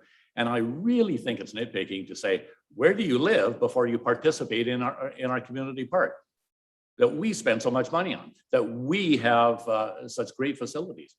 Really, do we want to go there, folks? The thing is that we have a great kiddie park in our park, and we have a great splash park in our park. Qualicum doesn't have that. And I'm pretty sure that there's probably a lot of people from Qualicum that bring their kids down to Parksville because we have a great park. We do things well in Parksville. We have a great splash park. They don't have one in Qualicum. Oh, probably the news kids come over here too. Oh my gosh, they're using that same, all those facilities. And by the way, if you add up all the money that we spent on that community park, the playground equipment, the resurfacing and the solid surface, which I think is amazing and it's well done. And it was needed. But really, folks, there was a lot of money that's been spent over there, well over $1 million when everything is all considered, which is great because we even have participation from the Lions. But my point being is that you can't get down to saying it's not advisable to have other people playing on our courts that haven't paid into the taxes. That's not what a park is. If you would go into that, then people in Vancouver for Stanley Park and in Victoria Beacon Park will have a lot to say about that too. It's unfair. The numbers were also said, the numbers are down from 500 down to 300. The thing is that yes, it was down because of all the rules we put in those parks and so forth to say, you can't play pickleball because of COVID. There's a COVID pandemic going on and we put those in, and the pickleballers and the ball players and all the volleyball people, they all observe those rules. So of course, the numbers are going to go down. As I understand it right now, when the numbers are up and there's no pandemic going on, they'll have like 500 to 550. And actually, they limit that. They limit that because they don't want to take up any more time on those courts for those dedicated times. They limit those numbers. So the thing is that they could bring 1,000 people if you want numbers, but they understand they don't want to do that because they also have pointed out the fact that when those dedicated pickleball nets are put up in that park, they're from 2 o'clock on, they're going to be available for everybody. All that you do is you have to show up there with your family, with anybody, and show up with your pickleball and your paddles. That's all you need. And you can play at any time because that's what it's there for. You don't have to bring your own nets. They're going to be there and it's going to be safe surfacing. The problem is combining, now to go to the mayor's suggestion about combining them into in the same court. It's the lineage that presents the problems. If you play tennis, you understand that it's so important to be able to see from a long ways away whether the ball is in court or it's foul, whether it's gone. In pickleball, it's the same way. So you have to have lineage. So the competing lineage is very confusing. So it doesn't work. You can't put tennis either in Springwood with the tennis courts or in the dedicated tennis courts here. It just doesn't work. And the other thing is that I played tennis and I played pickleball. And there's no way you want to have pickleball players anywhere near players who are playing tennis. The average serve of a male serving a tennis ball can be up to 100 to 110 miles an hour. Yeah, you know what? And you put pickleballers right next door. I played tennis in the bubble down at Oak Bay. I got nailed in the eyeball with a tennis ball, and I didn't measure the speed. All that I know is I had a detached retina and I almost lost the sight. You do not mix that. And that was my own partner that actually nailed me. So that's the danger of mixing two separate sports. So the thing is that they can't be on it's a suggestion and an idea. I'm just saying it can't work and work safely. The demographics, Councillor Wilson pointed out, but it was indicated that the numbers are just not there, like for a town of only 13,000 and so forth. And so the thing is why isn't it, why do we need so much space? We have the demographics here that fit perfectly to pickleball. And we're well aware of it. The 55 plus crowd have embraced pickleball. And the thing is that I think Qualicum has the oldest demographic. I think Parksville is a close second or third in Canada. That is why we have the demographics, why we have so much demand in this area. The people live here, whether it's Oceanside or whether it's Qualicum or Nanoose, or they live here type of thing because they have moved here to retire and so forth. But the thing is that they want to stay healthy. They want to stay active and they want to live in a community that promotes that. That's why the demographics are different. That's why we have so many. And I think it's amazing that these people are contributing members to our community. Back in a few months ago, we said we have to do our bit to attract doctors into our area. One of the things that we said to attract doctors in our area was identified was we have to have good amenities in Parksville to keep doctors here or to attract doctors because doctors bring with them their families and they like to keep their families active as well. By having dedicated pickleball courts in the area is another reason to attract the medical nurse practitioners and doctors and their families to our area because we promote healthy, active community. So the pickleballers have proven that they are the statistics are everywhere. Pickleball is growing as much as they can grow. This is a reasonable request. I say we have to do it. We give them the indication from the very start, whether we had a motion or not. I don't understand. Can we wrap it up, please? I will. I don't understand how the question can be made is that we didn't pass a motion for this, we didn't pass a motion for that, and so forth. And all of a sudden, we're kind of backing up and said, I don't see any formal motion because of all the timelines here. On the October 8th meeting, which was only 2 weeks ago, I brought up at the end of the meeting in the public forum here, and I said, you know, folks, Councillor Chandler attempted to even back my motion that we got to get going on this pickleball. And I said, yes, it's been going on long enough. We agreed that it had started right from the very beginning of our term. And yet I said, if there's a problem with financing or doing the resurfacing of the courts and so forth, we have to find the money somewhere. I asked, it's on public record, the mayor yourself, you agreed with me. I was so happy with it. You looked at it, and I think your term was, we got a fish or cut bait. Let's get going with this. And our CAO confirmed, yes, we will find the money. Nowhere did they say, but we can't find the money until we have a motion to have this all go through. It was indicated, we led them on. I'm So far. calling time here. Yeah, well, you know, you took up your fair share of time too, my I friend. took up a little over 5 minutes. I see. You've gone way Okay. past that. So next, anybody else? Councillor Patterson. Thank you, Your Worship. And thank you, Councillor O'Brien. You both made incredibly valid points. But as I mentioned earlier to people in the audience, and that today that I've sat in this chair for a very long time. And pickleball has been growing and growing. They started coming before council 2016, 2017 with requests and asks. We said we would look into increasing. The last 2 years have been difficult. There isn't any doubt that they've been difficult with COVID. We've had to make some very, very challenging decisions. I want, like many others, to see dedicated pickleball courts. I'm quite okay with having mixed pickleball courts. And that, what I'm not okay with is the status quo of how we are right now. So we need to do something. But whether or not today is the day to make that decision, I'm not sure.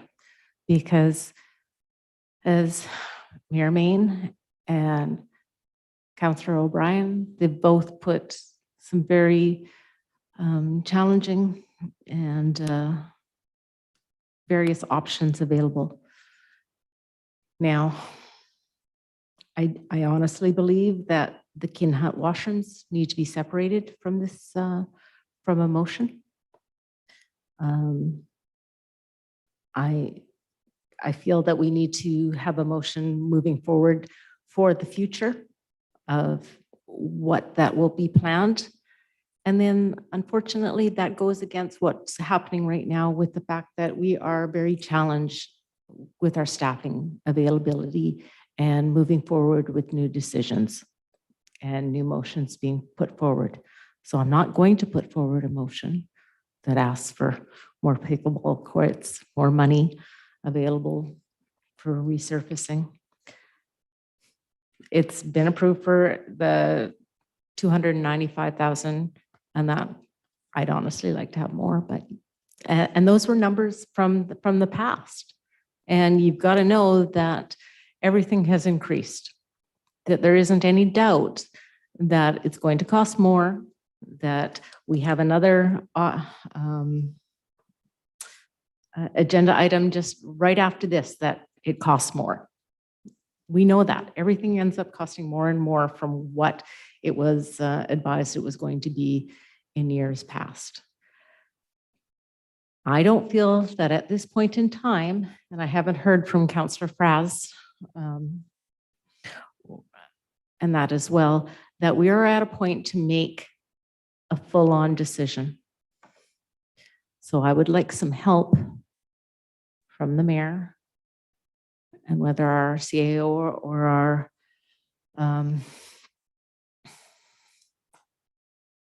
director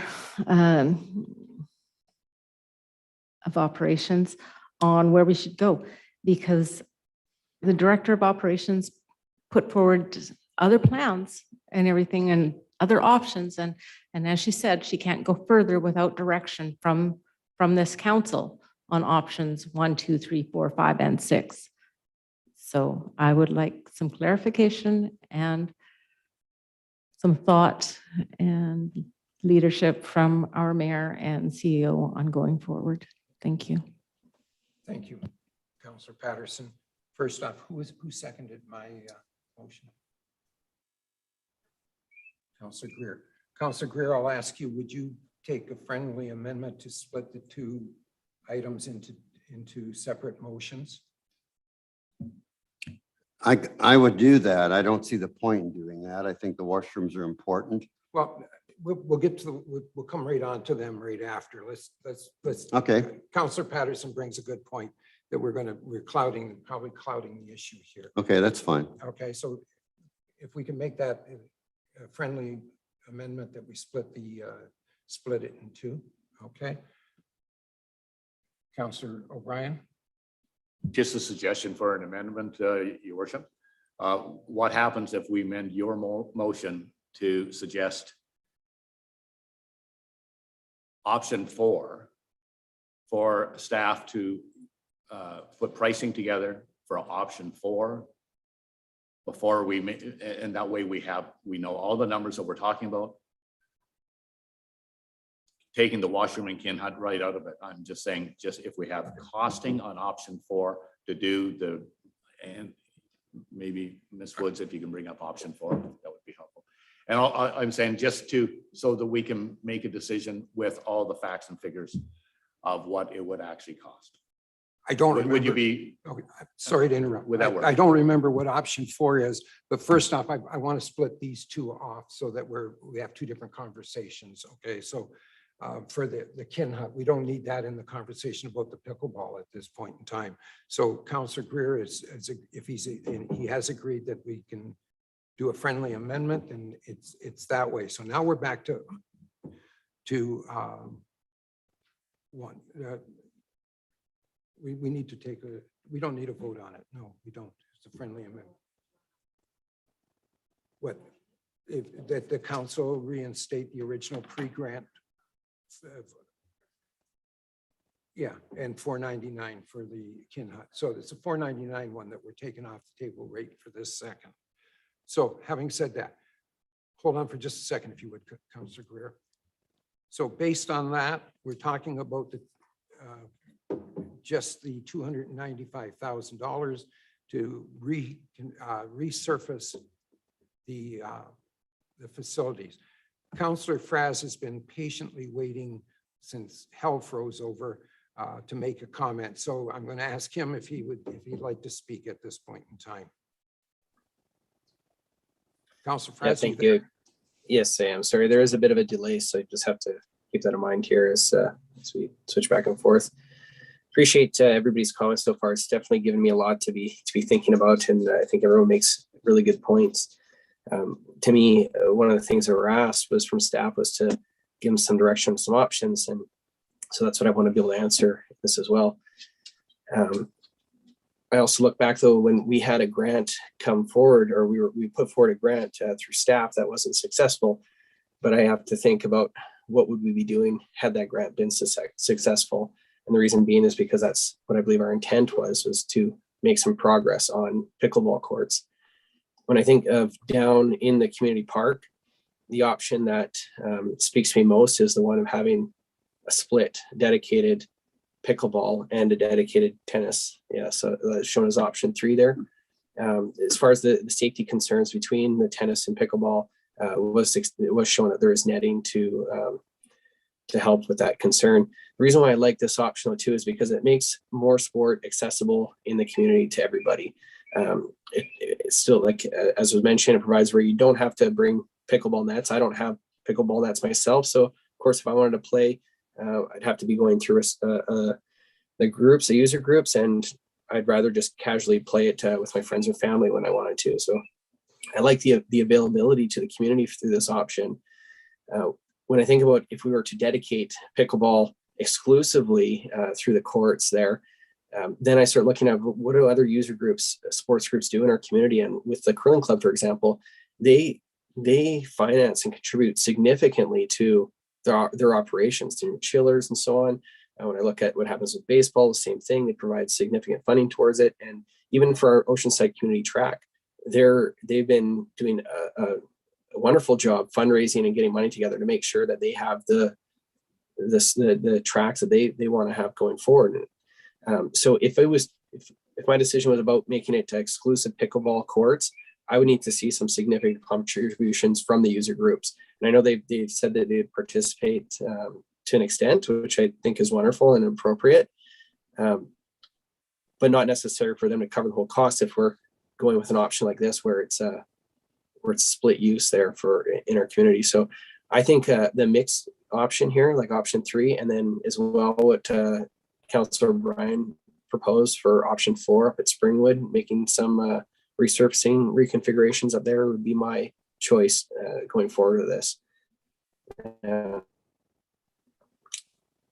Yeah, and I'll leave it at that for now to give staff some direction and so council knows where my thoughts are at.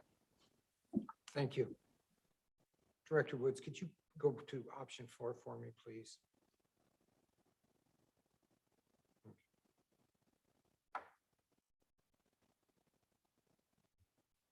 With that, I'm directing that to you at this point in time.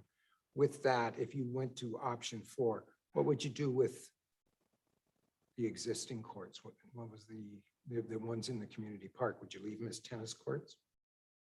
I'm asking for an opinion now. My opinion? Yes. My opinion would be for the maximum use of those courts, I would make it half and half with a single fencing line in the middle, which would allow for the protection of both users. That's if I had my dreams, my wishes. I mean, that's very different than what's fiscally responsible and fiscally able to do.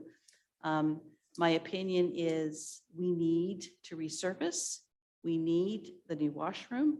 These other things are great things to have, but it has to come from your direction on what you want to use your taxpayer dollars for. I appreciate that. Thank you for your point. Councillor Chandler. Thank you, Worship. Just to speak for the first time on this, I think there was some great comments there. I do agree with Councillor O'Brien in the sense that I did back up and say, I really want this to go through. I mean, it was one of these things that we saw right when we first got here. Obviously, the pandemic has thrown a screw into everything. There's no question about that.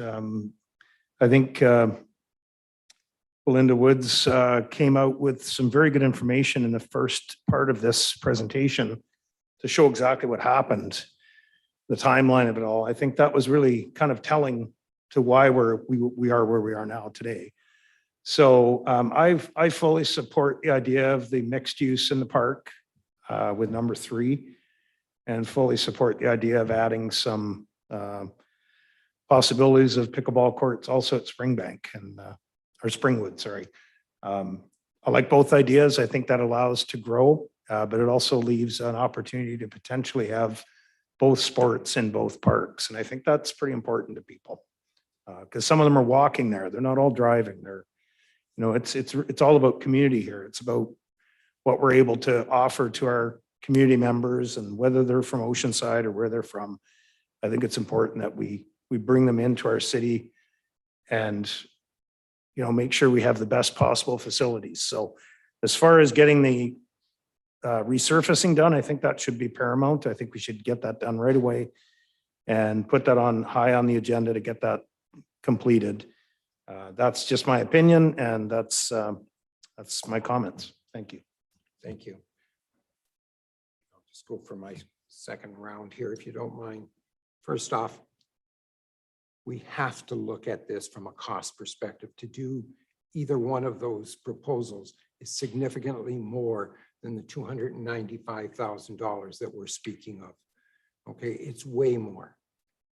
So if we take that approach, as much as if money was no object, then I would suggest to you that one of those two are probably a great answer.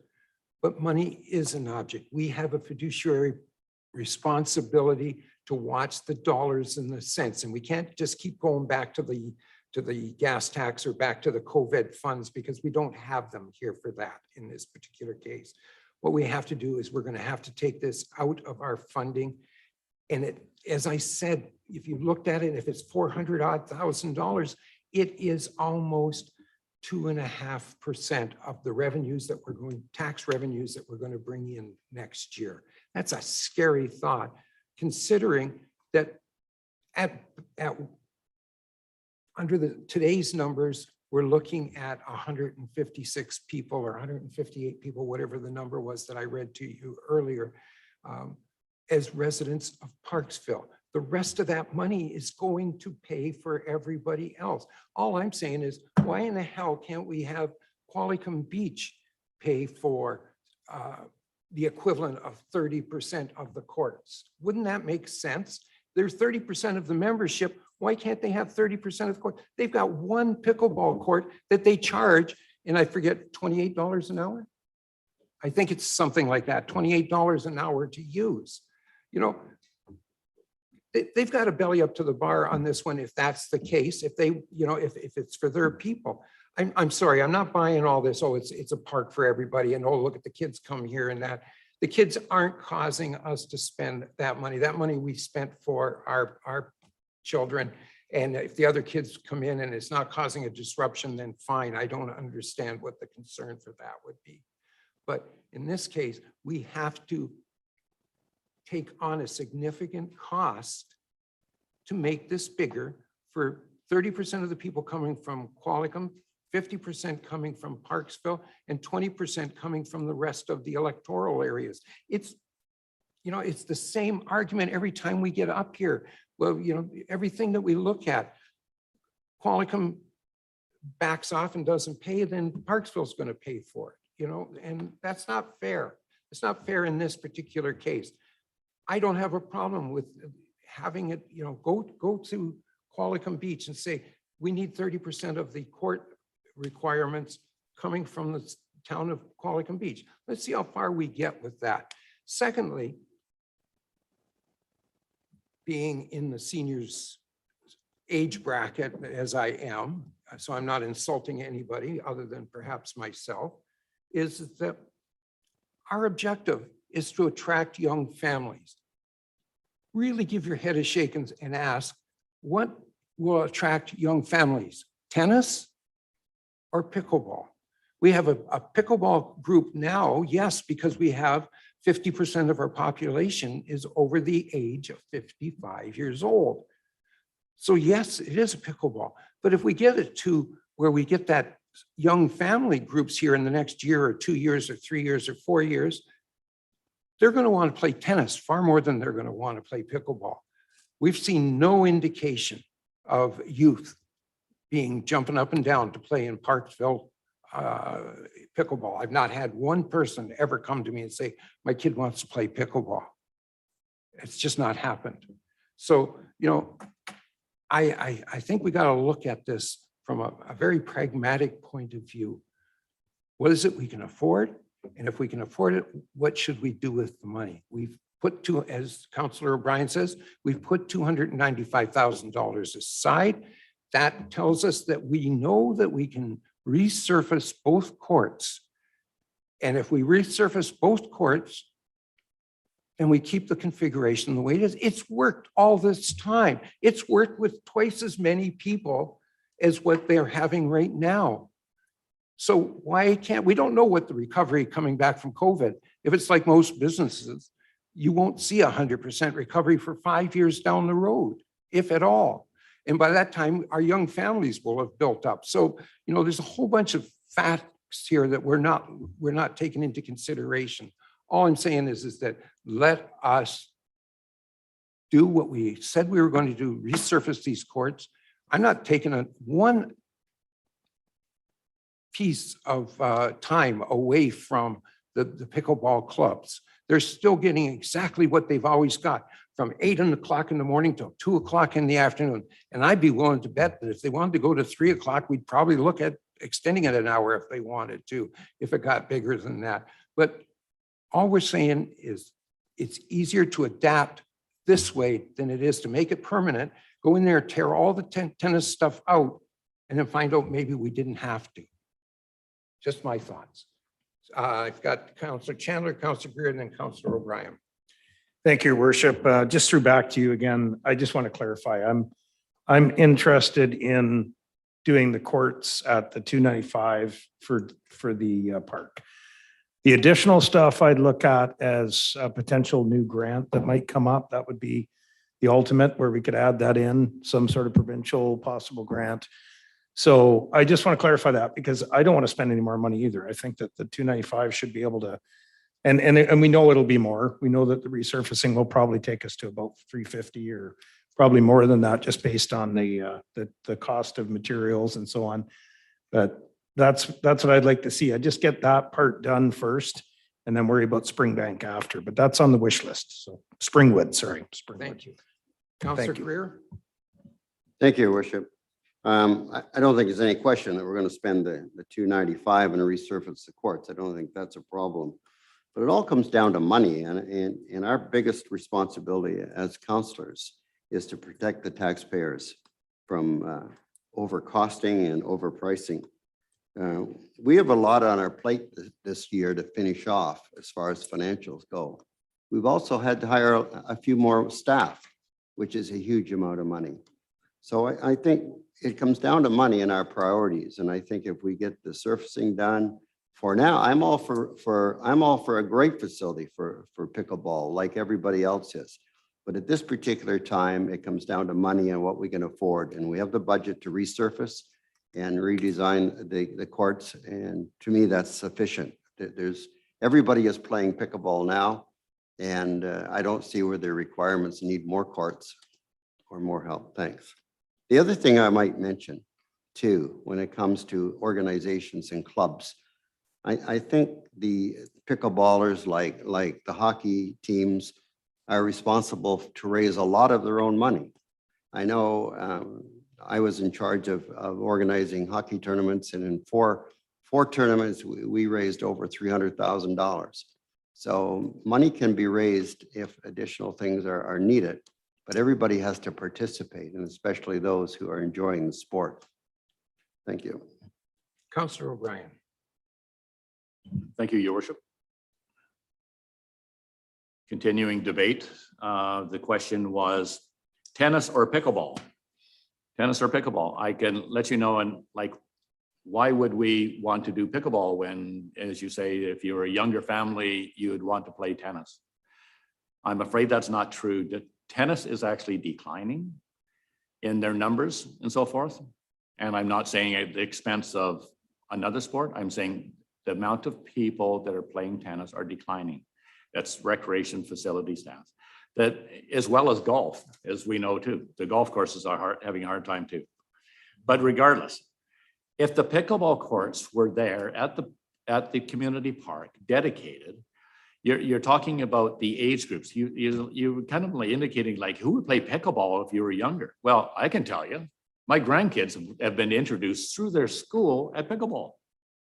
And they're, I better get it right here. They might be listening. U14 and U16. And they loved it. They love pickleball. They also love volleyball.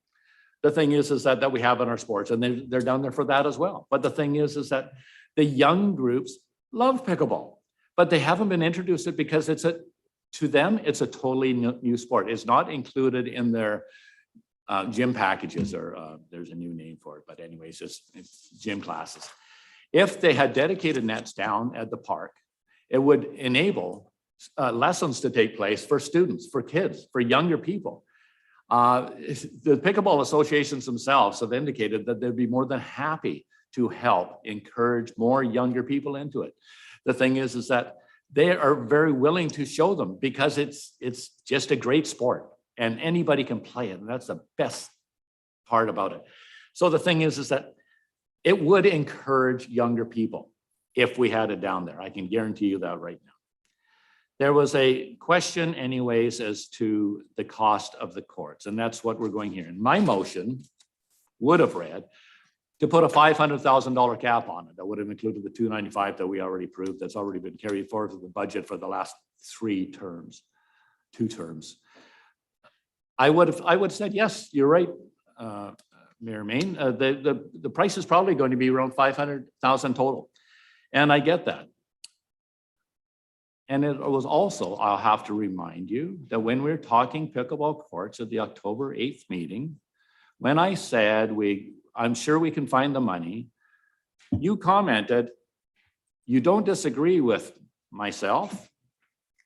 In fact, you had a note from Mr. Lucky Butterworth to say that we just received a check for gas tax of $535,000.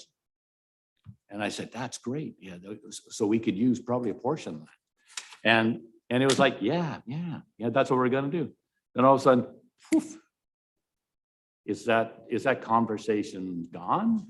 Or we were only talking pickleball. We weren't talking washrooms. We weren't talking Ken Hut. We were talking pickleball. You suggested the very same thing. And the fact is that yes, we get that gas tax. And yes, the pickleball courts qualify for the gas tax. So to say that it's going to be a tax increase, to say that we're going to have to burden the poor Parksville taxpayer, again, I'm sorry, it's sitting in a column. I agree, maybe it's in a bank account too somewhere, making interest because it's there. We haven't spent it. We know that we have an excess. I don't have to go to Lucky to say, do we have 535? We do, and plus money left over from previous years. We keep on adding to it. We can use a portion of that for this. So your debate or your argument about it's going to cost taxpayers more is invalid. And also one further thing, you're talking about user groups paying. And I could say that the pickleball court people or the pickleball associations had previously offered to pay $9,000. Well, since it's become so popular, that amount, and I'm sure they'll put it in writing if we ask them, they have $15,000 that they can dedicate right now to it. So just to clear up what the Pickleball Association is willing to do as well. Let's just clear up some truths and untruths here. First off, nobody said we were going to increase taxes, so quit throwing that out on the table. And I don't know how many different times you're going to spend the gas tax or the COVID money for every favorite project that we have here, just so we can appeal to more and more people. But you know, the reality is we have a fiduciary responsibility to not spend money when we don't have to, just because it's there. That's a very weak argument in my mind to talk about this. The reality here, folks, is that we have to stay within our means. We have to stay within the fact of 156 people, even if it's double, 300 people. And it's not double, but let's just say it went to that far. It still may not justify us doing this. So first off, nobody ever said anything about a tax increase. I said, and I'll quote again, I said that it would represent 2.5% of the total taxes collected in 2022, and it will. $500,000 is 2.5% of the total taxes that we collect. So that's a statement. It's a fact.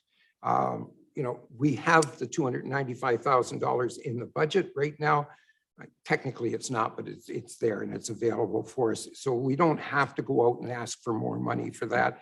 That's there. Anything over and above that, it's got to come back to the budgeting process for it. So you know, we've gone around this on a couple of times. Councillor Patterson, I'm going to give you the last word. Ooh, I don't know. Councillor Wilson looks pretty upset on that. She wants the last word. Yeah. All right. Well, we may give her the So- last word.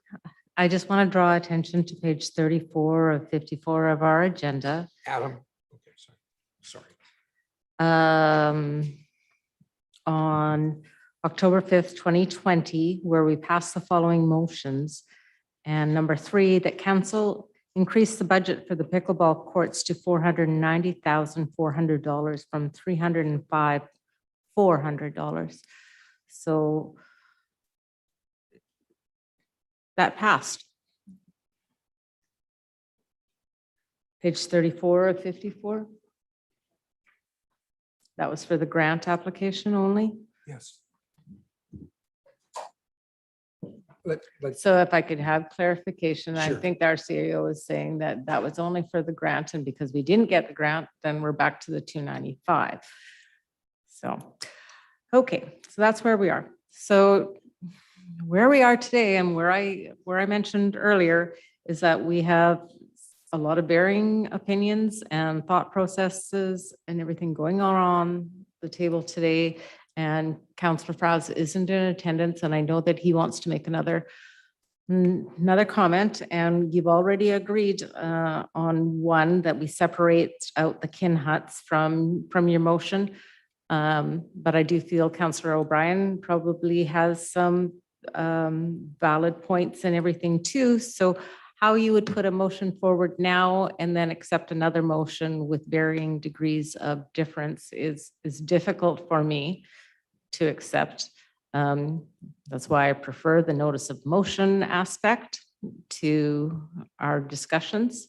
And that allows me time to go over, to ask questions and to go from there.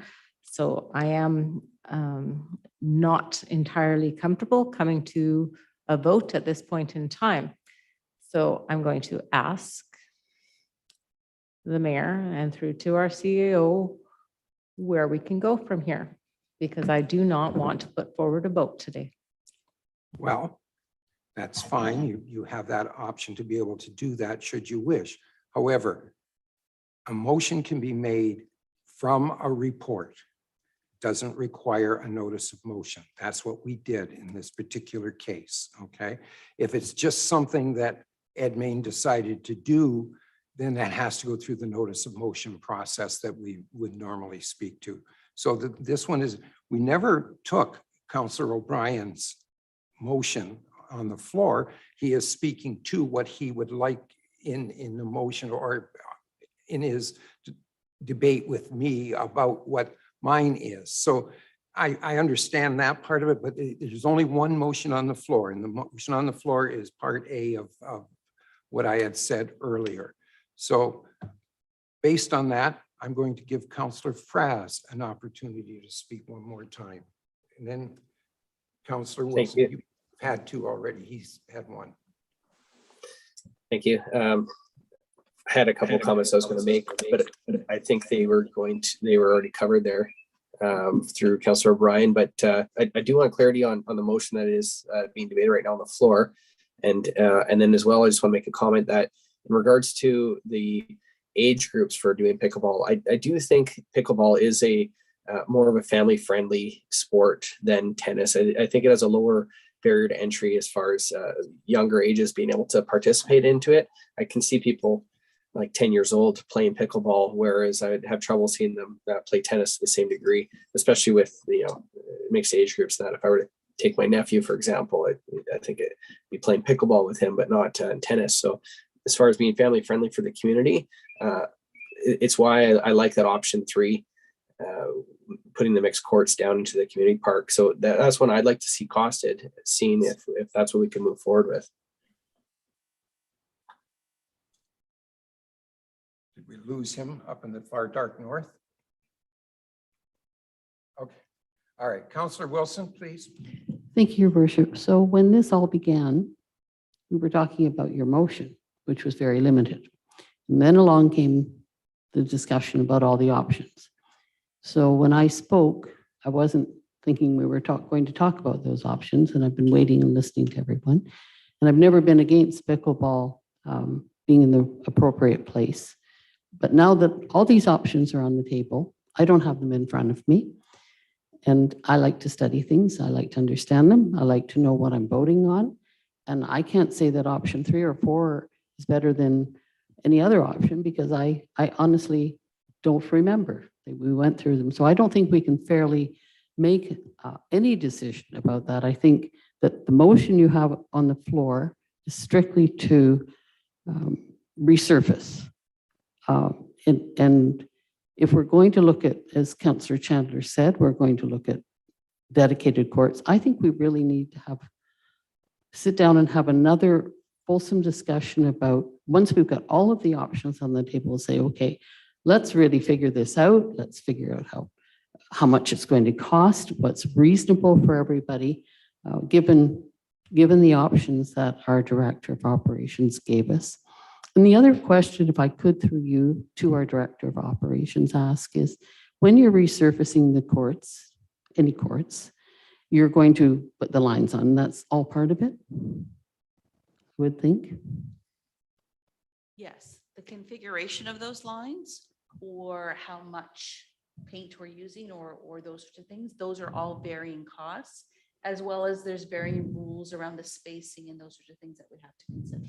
Right. So if you were going to resurface the community courts for tennis or pickleball, you could do those courts in 2 courts or 1 court or whatever was decided upon in the community park as either pickleball or tennis with no change in cost. If I may, Your Worship, You may. the change in costs would be the safety factor of having fencing Oh, in right, between 2 different types of activities. right.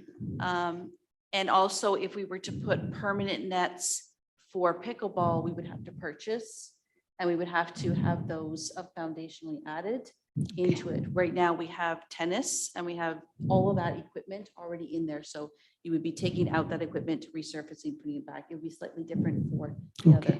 Okay. The other thing is the pickleball users could potentially be behind a court if you did the half and half, because then they would only have 1 set of courts versus the 2 that they have right now with the takedown and the setup option. Thank you. So can I just, Keep going. one more. somehow or other, I could make a decision like Councillor Patterson, because there's way too much discussion going on about so many different options. And I agree with Councillor O'Brien. I agree.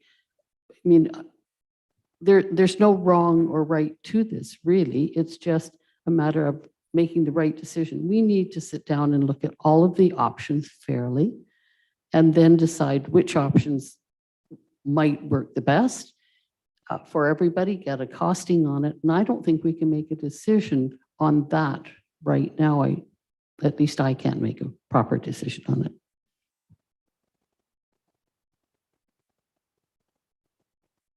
Any other discussion? Councillor Patterson, you're leaning forward. Thank you, Your Worship.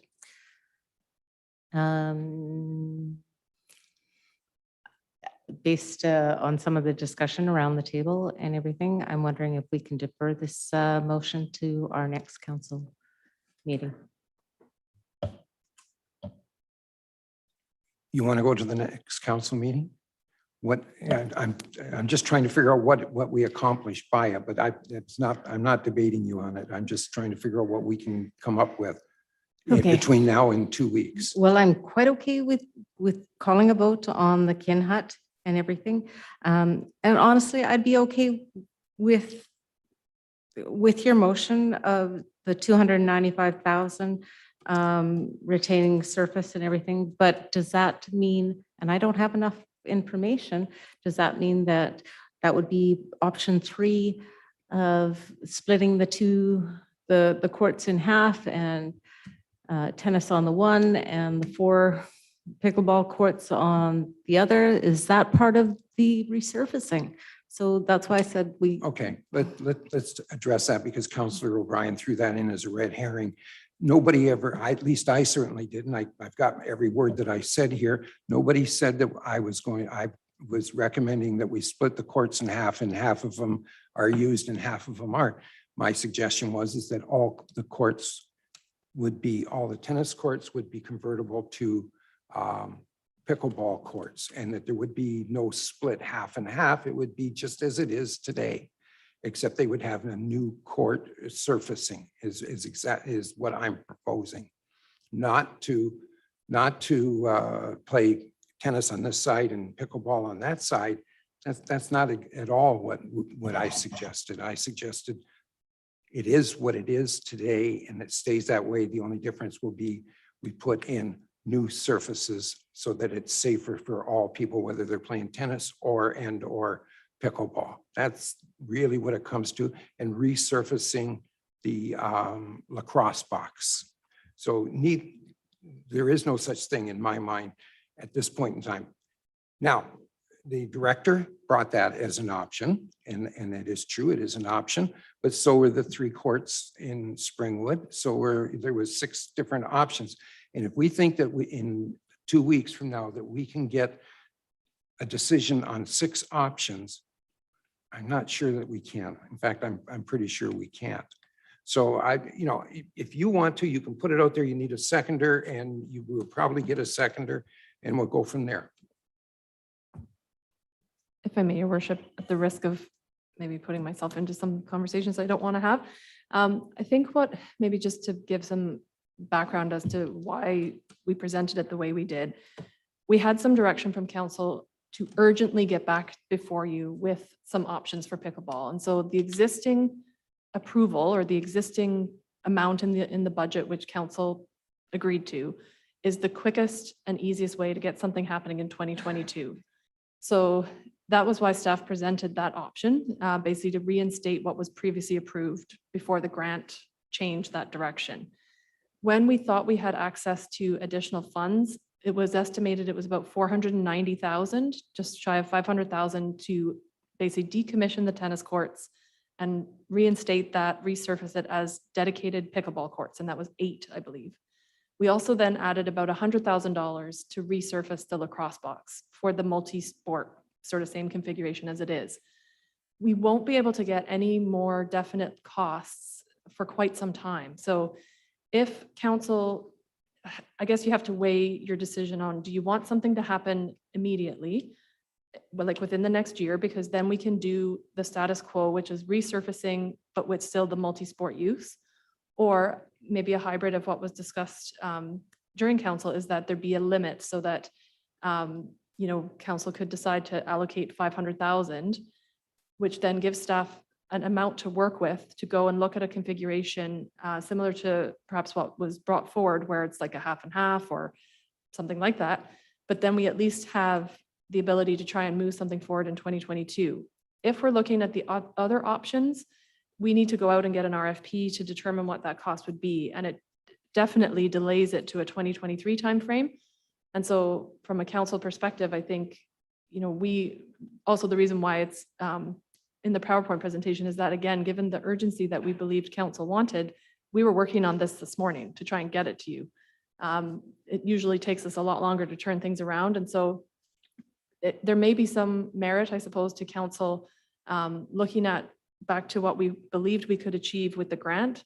That $500,000 amount, I think, is something that you're looking at if you want to decommission the tennis courts and make them dedicated, and then about another 100,000 for the lacrosse.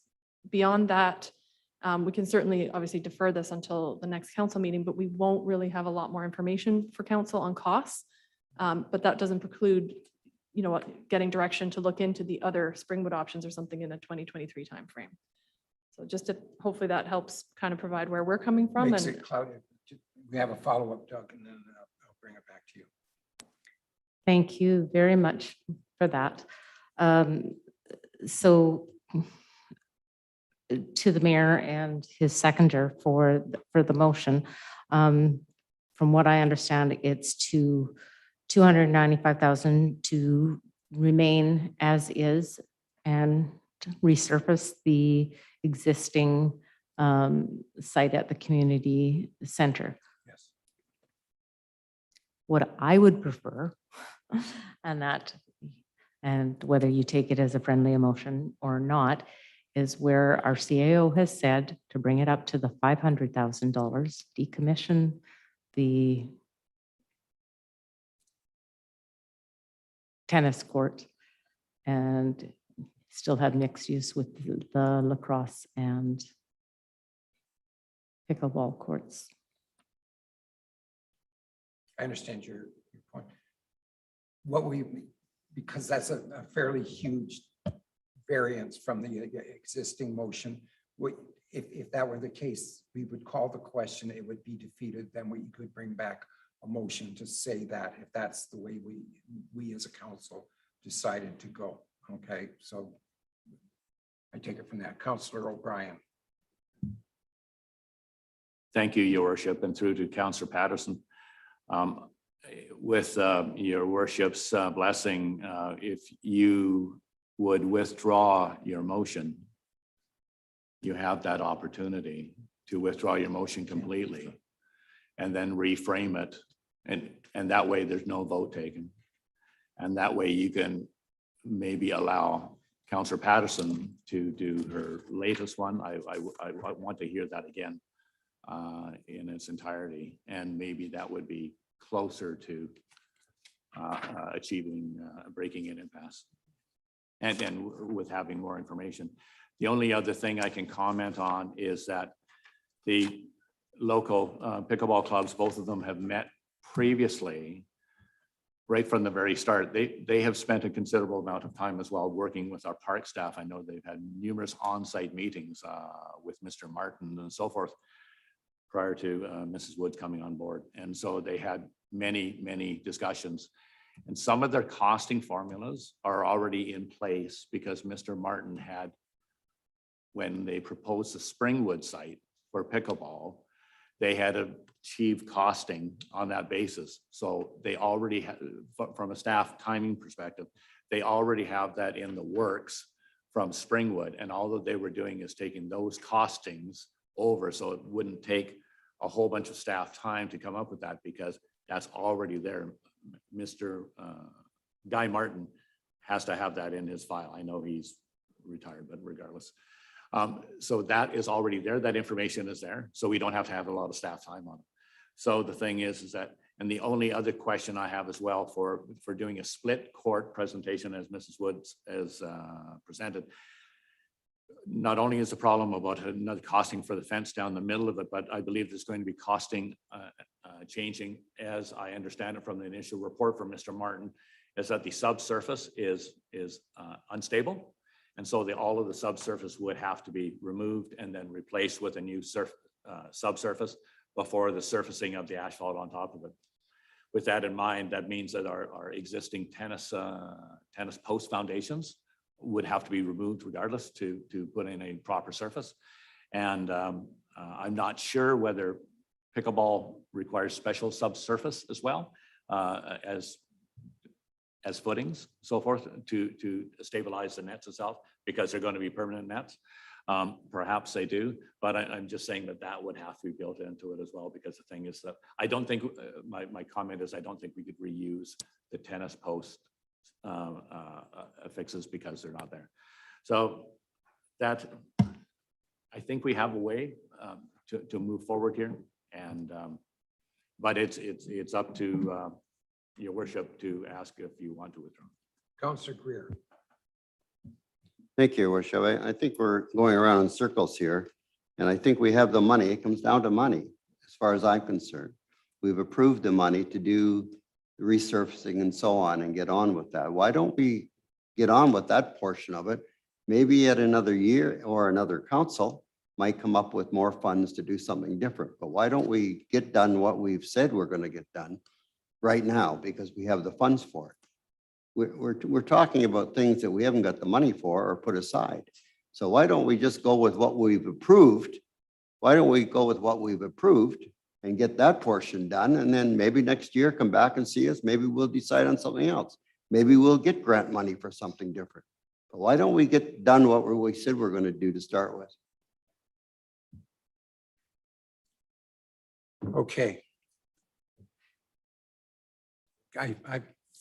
The question is are we prepared to withdraw our motion? And I'm pretty sure you can't at this point in time. Once it's been seconded, you can't withdraw it. It has to be voted down. That's or deferred. Those are the only two options you have in this. I may stand to be corrected, but I'm pretty sure I'm right.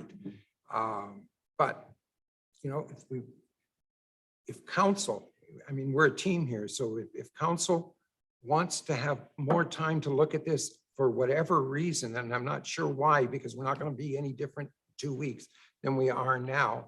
And I can't rely on Mr. Martin's withdrawal of numbers from when they did it. When did we do those quotes? It was 3 years ago. If I may, Your Worship, I think there might be some misunderstanding there because the report that we received was for brand new pickleball courts at Springwood. So I don't think we have information on reconfiguring them, but we certainly could look into that. But I think the timing, 2 weeks is not going to give us enough time to get an accurate estimate of the costs to reconfigure. It will certainly be less than the 780 to a million, 1.6 or whatever it was. But I think what we do understand, or what we did have some estimates for, was about 490 to decommission the tennis courts, create 8 dedicated pickleball courts, and then about another 100,000 we added to resurface the lacrosse box with the appropriate surface and keep it multi-sport. And that was scheduled, or we believe we could achieve that in 2022. Anything beyond that is yet additional costs and additional time that we would have to come back to council and give you more accurate information. And so today, what we were hoping to get was some sense of, do you want us to start exploring these other options? And if so, then we could have a motion that would essentially tell us to go out and get the RFPs or establish some kind of a budget that we could work within. And so I think there's a couple of options. You've got a motion on the floor, which you could either vote down, we could do an amendment with movers and seconders, or I do believe you can withdraw, but we can double check the procedure We'll bylaw. check But that tomorrow. the cleanest way really is to vote it down and start over, I would suggest. Or vote it, Or vote it up approve and it. vote it up. Or and- approve it. Yeah, vote it up and do a new one, a Yeah. new additional amendment, motion. I hear you. Thank you very much for that input. I appreciate it. You know, I'm looking at this. There's only one route that keeps us at $295,000. Anything there after that, any of the other options, you immediately jump to $500,000 plus. And for all of those, if I had my druthers, quite frankly, I would rather say to the pickleball group, hey, we'll provide you with the land. You go out and find the money to build your own pickleball courts, and we'll be all set, just like we did with the Beach Fest for the theater, outdoor theater, and we've done in a number of cases where we'll provide you the land. You come up with it. That solves the problem right there. That isn't going to probably happen because they know as well as we do that it's a huge, huge ticket to buy. Secondly, my point would be is, shouldn't somebody else be coming to the table with some money on this besides just Parksville? And I'm sticking with that. Councillor Chandler. Thank you, through your worship. I'd like to just say, just on record, that I'd love to see us just move forward with both the Washroom, the resurfacing. That's what I'd love to see. To add anything on later is something that we should do separately. I think we should add some potential additional costs later on when we have potential funding, maybe provincially or whatever it be. But I think today it's kind of, we're dealing with a budget that we've pretty much approved already. We're just ready to go on it. We just need to vote on it. So it's not going backwards by any means. It's actually moving forward. And I think that, you know, moving backwards is taking too much longer to go ahead with it. So we can always add to it later. It's kind of like an a la carte. That's how I feel about it. So I'm going to support this motion. And I just want to make that clear. So Thank you. I just have a question for staff, Councillor O'Brien, then I'll be glad to. With this, if we were to just resurface currently the tennis courts, resurface them to the sizes that they currently stay, what would it take in your mind to go from there to dedicated pickleball courts in the future, or dedicated tennis courts in the future, or dedicated basketball hoops? I don't know, whatever. But I mean, the reality is does it, to Councillor Chandler's comments, if we just do this right now, what more do we need to do to go to the next level and fulfill Councillor O'Brien's wishes to dedicate all of the courts to pickleball, or to my wishes to dedicate not dedicate anybody or a combination thereof. It doesn't really matter, but all I'm asking is what will it cost? Or not what will it cost? Can it be done relatively within the same ballpark of costs? So the majority of the cost that we have is the actual surfacing. So if we were to change our minds later on and we wanted to change the lines or add new netting, the things that we would be doing is repainting. But if we had that strong foundation piece, that's the bulk of the costs. So you would be looking at purchasing netting, purchasing posts Okay. and painting, which I have no idea how much that costs, truth be told, but Not that much by when you're, comparison. yeah, when you're talking about the percentage of what this is going to cost, rebuilding that surface so it's a strong foundation and creating that surface that's safe, that is where you're looking at the most amount of money. My last question, sorry, Councillor O'Brien, I promise you I'll get back to you in just a second.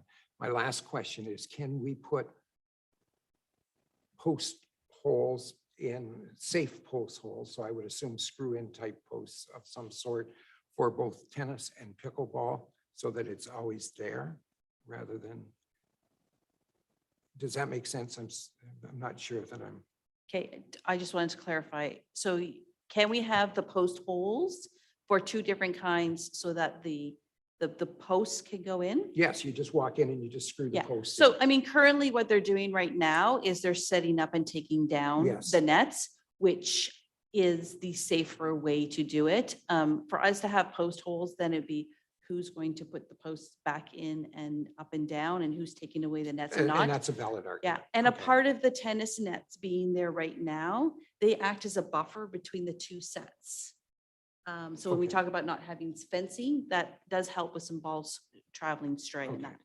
So All I right. wouldn't recommend that. So, Councillor O'Brien, Thank you, your worship. We still have so many questions. Yeah, to Mrs. Woods, and it's not fair to say, is this going to cost more? Is it going to cost less? Yes, trying to come up with compromises in between. Yes, it's definitely worth looking into, but until we can get costs put forward to us, and also we need input from the tennis and pickleball associations. Does that work? Is that more dangerous, or is that even plausible? So we just, Councillor Patterson mentioned it all. We need more information, and we need to. I would just only reference, I have a procedural cheat sheet here. Anyways, it's for Robert's rules, and there's two options, your worship, that you have. If you want to kill the motion on the floor without voting, you say, I move the motion be postponed indefinitely. It needs a seconder. Debate. Amendment, no. Majority vote.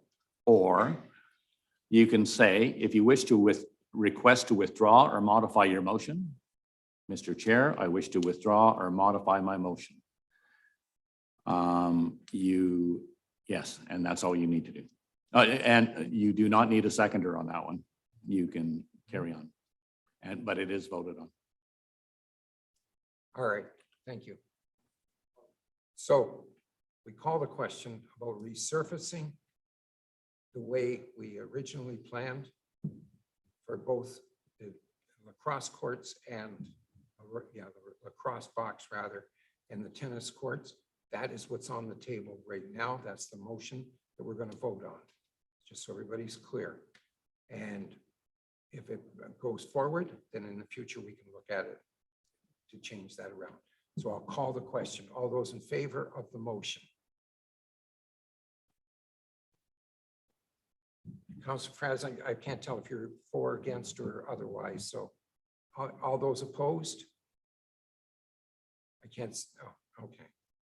So the motion's defeated anyways. Fair enough. Now we'll go on to I think the next one is a pretty straightforward one. We need washrooms. We got to have them. So the motion's on the floor. We've got a motion and a seconder on this one.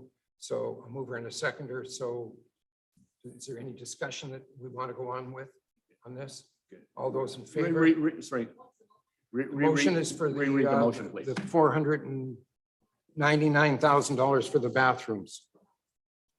The council approved reinstatement of the original pre-grant budget of $499,000 for the Kin Hut washrooms and then reallocate it for a new washroom facility rather than refurbishing the existing one. So we're not adding any money to the budget. We're just moving the funds from the existing Kin Hut to new washrooms in the community park. All right, If I may, worship, and that means we get to keep the Kin Hut instead of demolishing it. and we can use it for as long as we can. Yeah. Yeah, all right. So that's what's on the floor. Is there any discussion? Counselor O'Brien. Just a question. So I'm trying to keep up here. Now this is just for the Kin Hut and washroom facilities, and you say we already have 490,000. 499,000. 499,000 in the budget prior to the grant application. So we have that in there? If I may, yes. In So, reserve. yes, prior to the grant being applied for, we had allocated 499,000. I think 50,000 of it was to decommission or demolish the Kin Hut and convert it to just basic storage or something, I believe. And then the rest was for a new washroom. And so our new assessment is that the Kin Hut doesn't need to be taken down. It's still got life in it. So the 499,000 would be reallocated to the workhorse bathrooms as our director responded to them. They won't be flashy, but they will be flushy. Because that's the problem that we have, is that they don't flush and they don't work. So we need utilitarian bathrooms that would increase the capacity in the community park. All right. No problem. Any questions? Call the question. All those in favor? They were all that easy. All Your right. worship, Yes. sorry, going back to the community park sports courts and everything, can I put forward a motion at this time? You can, but I'm going to ask for a 5-minute recess. I would love that. Yes, thank you. So we'll be back at 6:02.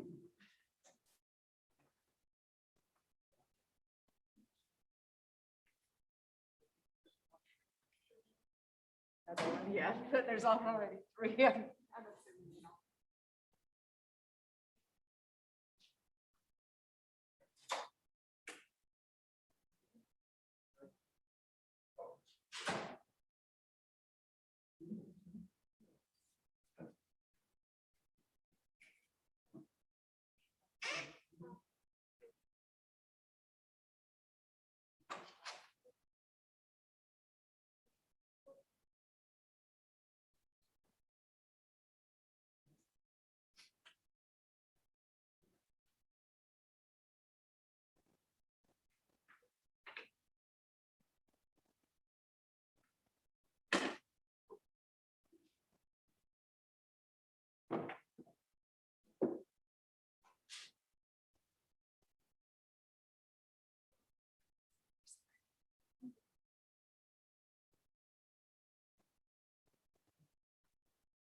As I just mentioned to our CEO,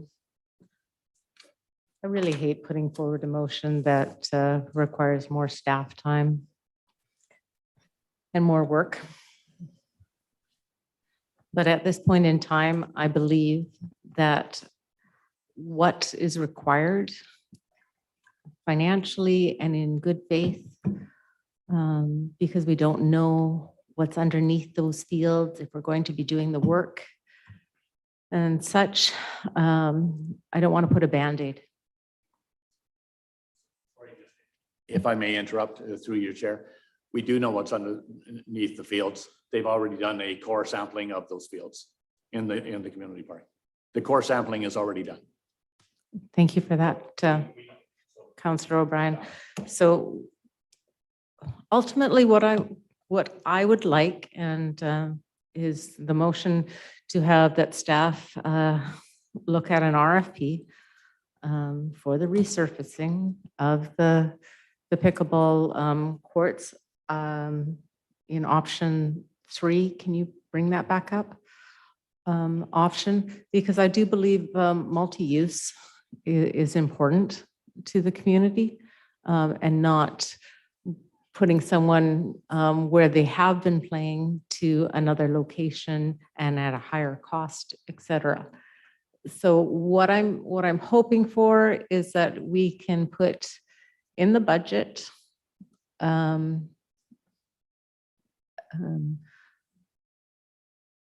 cost not, can I put a not to exceed, or will we not know until we get an RFP?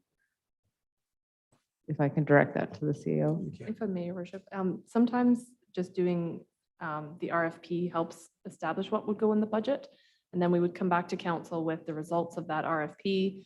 And you could then make your decision to modify the scope or change it, to fit within a budget. But if we, you can do either. You can either put an upper limit and say, what can you give us for this amount of money? Or you can say, what does it cost to do this? I want it in the budget of $500,000 where we can have something completed in 2022. And Great. I like this option of option 3. So if we can have an RFP to Investigate option 3. option For a 3, maximum of $500,000. That's your motion. that's my motion. I'll accept a seconder and any So would I. friendly amendments. Yes, go ahead. Sorry, if I may, Your Worship. So we're looking at an RFP for resurfacing the tennis courts in the community park per option 3 For option 3. to a maximum of $500,000 for a project to occur in 2022. And that's it for now? Not talking about the lacrosse box right now? Just for the tennis courts being converted to dedicated pickleball courts? And resurface. First, sorry, per option 3, which is the Yeah, next. option 3. Okay, thank you. All right, I need a seconder before we enter into discussions. Are you seconding this, Councillor Wilson? Councillor Wilson is seconding it. Thank you. Discussion. Councillor O'Brien, you had your hand up. Councillor Wilson, you go next. Instead of putting it, thank you, Your Worship. Instead of putting in a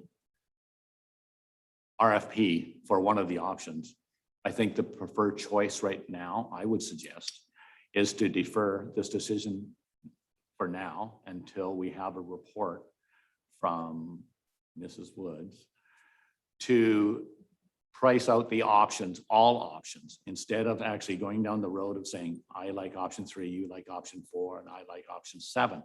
We're going to be here again for another 3 hours when that decision comes around. So I can guarantee you, but if we have just the costing formulas in front of us at that particular time, as well as information from, Belinda could get also the information from the stakeholder groups, because option 3 is saying, split the pickleball courts with the tennis court. And it's an option, but if the stakeholders, the tennis players say, we don't think that's a good idea. Why would we even put that before we've actually consulted them? So the thing is that if we say some consultation has to go for the other user groups. The other user group is the tennis players. And for them to be consulted, I think it's very important, as well as we have to go back to the Pickleball Association to say, it's all great to say that we're going to split it, but we have to say, well, does that work for you? Or maybe it's going to make it worse. So the Your thing is- worship, if I could interrupt, So, and that it's getting to be a bit of a challenge to think straight at this point in time. And as I told the mayor, I only have about another 45 to an hour left in me. So I will remove my motion. What's Well, the proper? It's not a motion at this point. Okay, then I I will. guess it is. It is. Well, Yes, it is. It's been seconded. I will withdraw my motion in favor of Councillor O'Brien's suggestions, and he can make forward his motion. Councillor Wilson is next. Thank you, Your Worship. Linda, could we see the options, please?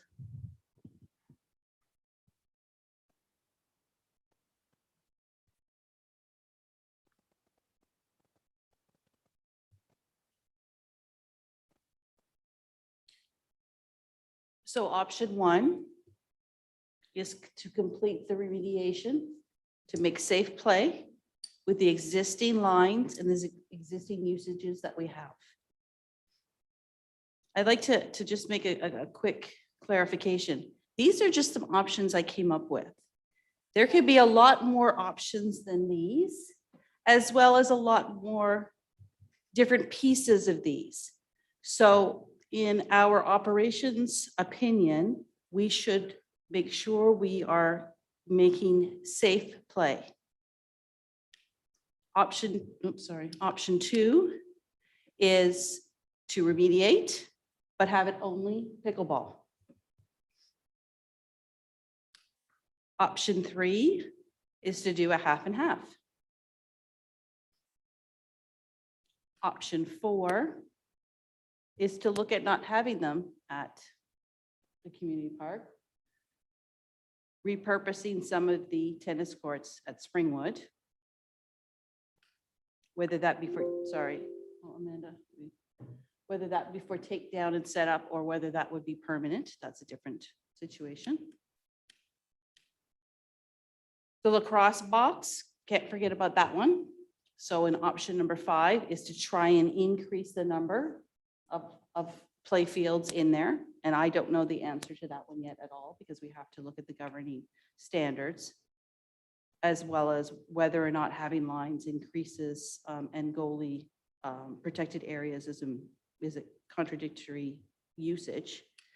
And then option 6, I just picked 3 of them, but we can pick a mixture of all other things or something else. And this is the challenge that we have as staff because I can't give you all the possible options. We can't.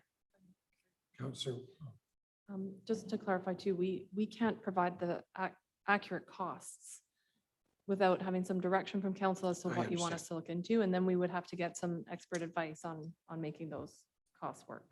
Councillor Wilson, are you finished with your line of questioning? Fine. Councillor O'Brien. thank you, Your Worship. I propose the following motion. That the decision on the pickleball courts be deferred to a later date until after staff has a chance to meet with stakeholder groups in preparation to provide safe options that may be suitable to the most stakeholders as possible and to enable safe play and to bring rough costing options on those, which I think the list will be much smaller and it'll be more defined, and then it gives operations and that's a long motion. Let's just back up and, you got my gist of the first motion, Director Kaler. So CEO, oh geez, everybody's. So it's a long day. So basically is defer to another time after we get the information from staff to consider stakeholders' opinions on options and to bring back rough costing on that. I need a seconder for that motion. Councillor Wilson. The only problem I have with that motion is that we're no farther ahead there than we are here now, where we don't know which one, the staff doesn't know which one to go to, what it's going to cost to do any of them. You can't have them cost out 5 options, or even if it's 4 options, we can't cost them out. We need to know what it is. We have to have the management courage to make the decision of what we want to have happen here. And that's what we need to make a decision on. Councillor Wilson. Thank you, Your Worship. So perhaps we just need a committee of the whole with That's the not- public. You're basically doing that now. We're basically having Well, a conversation. except we don't Committee of have the those whole means stakeholders nothing. here. But Oh, right, they this is can't a talk. council so- decision, Doug. Yes. I know that it's important for votes, but it's not important. for Well, council's it's not decision. votes for me. Excuse me, point of order. What was that comment? You heard it. What You was heard that it. comment, sir? You heard it. If the mayor cannot restrain from disparaging remarks to councillors, then I believe that we should have someone else chairing this meeting. If you cannot, Thank you, Doug. Thank you for your comments. Councillor Wilson?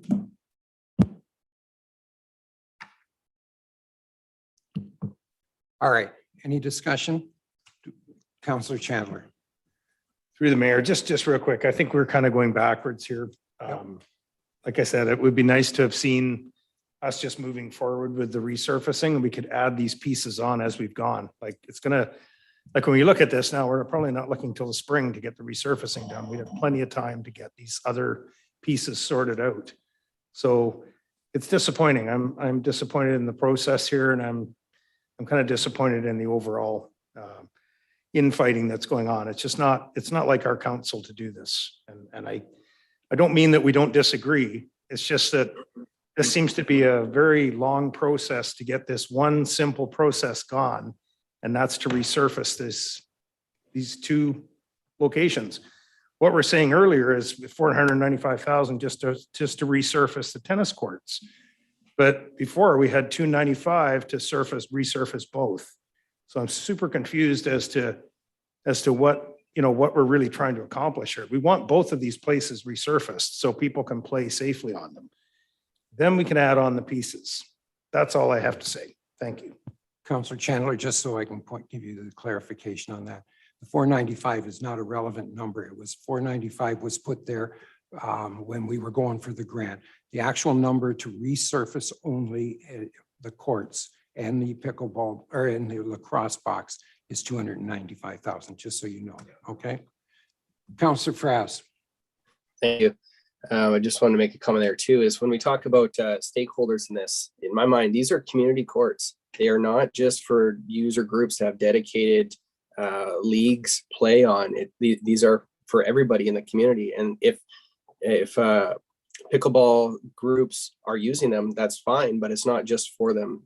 So I see making that, it's unfortunate that in my mind that Teresa or Councilor Patterson withdrew her motion, because I thought it was a great one to be able to split those courts to have pickleball and have tennis, because I see that being a benefit for the entire community. It brings another amenity to our park that we didn't previously have by dedicated pickleball courts there. I think if the pickleball user groups want dedicated pickleball courts for them, we can't try to kill 2 birds with 1 stone here by, resurfacing them all into pickleball courts. We should be then looking for, as mentioned before, other land where they can build dedicated courts for them. Maybe that's down on Tuan Road. We looked at the brownfield remediation. Maybe that's a great place to have dedicated pickleball courts. In the meantime, though, what are we here to do? The aim for me is to make an improvement to our park for community use. So I think the option 3 is what we should be pursuing. It's right that we're kind of spinning our wheels and going around, but in my mind, that's the direction that we need to be pushing forward for. Thank you, Councillor Frass. Any other questions? I happen to agree. Oh, go ahead. Sorry. I'm sorry, Your Worship. I just don't think we have specific enough direction. No, you don't. Just give us time. Give us a few more minutes. I agree with Councillor Frass and with Councillor Patterson on this. If we're going to look at this and we are going to stick with what the master plan says, which is to maintain usage, multiple usages in our park, then the only answer we have is option 3. Or we leave it the way it is and do it that way. You voted that down, so be it, that's gone. So the last answer is number 3. That's not going to make anybody happy, but it's going to make, it is for the public that we're here. I agree with you wholeheartedly. We are not here to appease a pickleball group or a tennis group or a ball hockey group. We are here for the benefit of the community and as a whole, not, and that's what we've got to look at here. And I believe in my heart that if my proposal to just resurface was not sufficient, then the only alternative we have is at least to give staff the request to go out and get a request for proposal on option number 3 so that we can have decent numbers to talk about. We may be having this conversation and find out when we go for a request for proposal that it's $700,000 to do what we want to do. That changes the conversation totally from what it is now. We don't know what we don't know. So the best thing we can do is to gather the information on this one, if that's what we want to gather, and go forward from there. So I'm willing to, do we have a motion of any sort? Okay. If I may, Your Worship, the motion is that the decision on pickleball courts be deferred until staff have met with stakeholder groups to identify safe sport options and provide rough costing. But I think that's basically kind of where we're at right now. So we're requesting something even a little bit more specific about, like, are we focusing on the community park or other areas? or- Okay, I'll make an amendment to it, or propose an amendment to it, that it is for number 3, for option, to review for option number 3. In the community park, yes, thank you. And it's seconded by Councillor Greer. Now we're debating. I don't accept the amendment. Doesn't matter whether you do or not. It was voted and it was passed. Or it was not a friend, we didn't ask for a friendly one. We asked for an amendment. And the amendment has a mover and a seconder. That's where we're at. If you don't agree with it, then speak to it. But that's where we're at.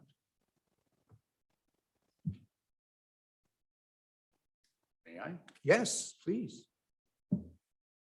The motion on the floor that I brought up was to provide more information so that we don't get into approving number 3, spending the money, approving it, and saying, and having the stakeholder group saying, what a bonehead decision. We don't, to use your favorite saying, we don't know what we don't know. So the thing is that the stakeholders have not, Mrs. Woods came up with a bunch of options, which, to her credit, she was trying to give us lots of choices. But at the same time, we don't know if those choices are going to work for either the pickleball. As you say, you don't know one person's going to be happy, one person's not going to be happy. Well, maybe both are not going to be happy. They're going to say, maybe you should just expand the volleyball. But the thing is that at this particular point, we have to get the information back from them, because there's been a lot of statements made here that are not true, what the tennis ball players are saying. They're approved dedicating the courts. They don't, so really, but that information would be given back to our operations management. And that's all I'm saying, is that we got to get that information first. So for clarity, for CAO Kaler, that is what I'm proposing in my motion, is that we get the right information so we can make the right decision. That's something that's going to work. Councillor Frass, did you have your hand up? No, my apologies. You're breaking up. I was flipping through the agenda here. I'm seeing that on the screen. I didn't. Sorry.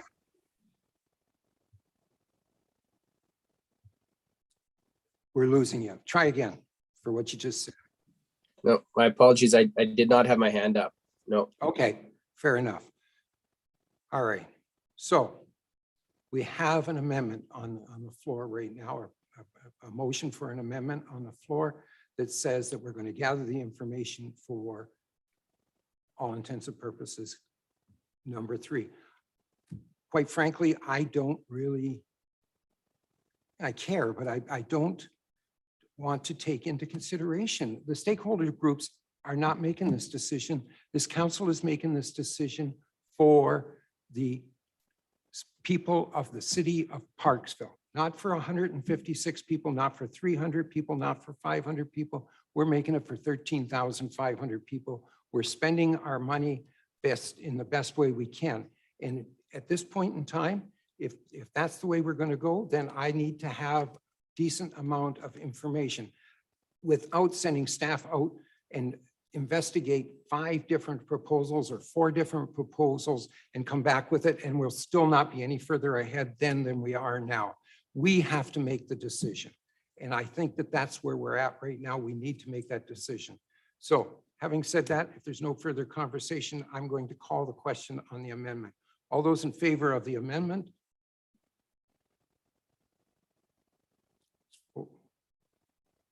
Opposed? Councillor Fraz, I didn't see if you were for or against. I couldn't tell. I'm in favor of the amendment. Okay, thank you.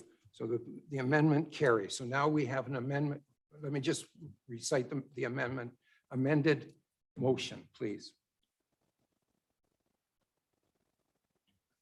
I'm not exactly sure what we have here. I think what I heard you say was that the original motion is that we defer decision on pickleball courts until we meet with stakeholder groups to identify safe options and provide rough costing. And I believe the amendment was for the costing to be for option 3 in the community park. Is that correct? Yep.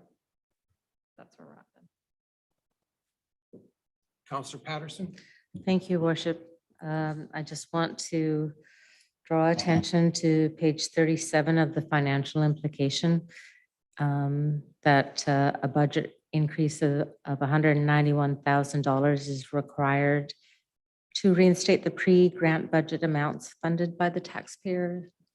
And I'm not sure if that was addressed in all of our motions or if this ties into this existing discussion. If I may, Your Worship, for clarification, that was for the motion that was defeated earlier for the 295 to be reinstated and the 499 to be reinstated. We're now looking at the Kin Hut has been approved, but the financial implications were for those 2 options, which now one of them is on the Okay. table. So we're to Councillor Patterson's concern that it's not an additional monies there. We don't know how much it's going to cost us to do this until we get the request for proposal back. Yes, if I may, Your Worship, that's correct. So the 499 will be reallocated as per the Kin Hut and the new washrooms, and the other cost will come back to council for further decision. Okay. All right. Any other questions? Any call the amended motion? The question on the amended motion. All right. So we're looking at option 3 to get all the information, including meeting with the stakeholder groups for option 3. All right. All those in favor? It's opposed? Note Councillor O'Brien is opposed. All right. We're moving forward. Thank you. Now, you're still you, eh?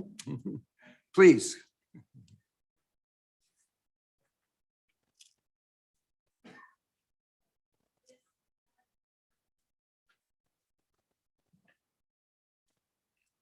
This report is about our playground surfacing. So a few months back, we came to you and said that we were successful in receiving the $315,000 grant, which was the maximum amount that we could have for that. And the goal was to build a brand new playground equipment. You'll see on page 2, that's the pirate ship wheelchair accessible equipment, plus for the surfacing as well. So now that we've ordered all the equipment, it is on the way. We have completed a sidewalk extension. So the sidewalk will go all the way around as well to help with keeping the surface in, as well as making it completely accessible. And we are at the point now where we're working on getting the surface structure in. Unfortunately, there was a staff error in the measurements with the fall path of this piece of equipment. It actually is larger than we were anticipating. We got a better deal for the amount of money that we wanted to spend on that. So with that, and the fact that it's COVID times, and for some reason we have major disruptions with supplies. I know they were talking about tires was going to be a problem this year. Well, it's the same kind of materials we're looking at here. So there is a challenge with getting the supplies that we needed on time and the standard that we need with that 10% increase that we had previously thought it to be. So that being said, we have $16,000 of an underspend for this equipment. But we have a $53,000 potential overspend in the service, the safety service that we need to have for this.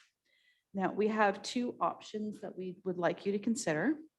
Option 1 is that you increase the Parks minor capital budget by the $15,000 for the surface, or sorry, $53,000, and you approve a transfer of that $16,000 from the equipment that we allotted to that contractor to this contractor for the surfacing, net $69,000. Or option 2, I'm full of options today. Option number 2 is that within my budget, we have enough money that we can redirect some of our playground equipment allocation to next year. And that would, we have 47,000 left in that. So that's our minor capital budget. We have $20,000 that we have in donations from the Lions Club that they have allowed us to use as we see fit. So that would mean $6,000 from that account, as well as the $16,000 from the structure be allocated.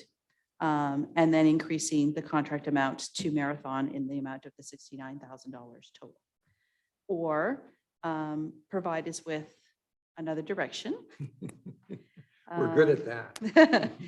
And so, you know, one of the things that I wanted to mention that we are still getting a $368,000 magical piece of playground equipment and safe surface for essentially $53,000 that we do have the money for, so we wouldn't have to if you chose that route. So I put together a couple of proposals for motions, depending on which way you would like to go. Councillor Patterson, Thank you, Your Worship. I would like to move the recommendation that the report from the Director of Operations dated October 18th, 2021, entitled Parksville Community Park Playground Surface Update be received, and that we go with option 2. I need a seconder. Councillor Chandler, discussion. I'll call the question. All those in favor?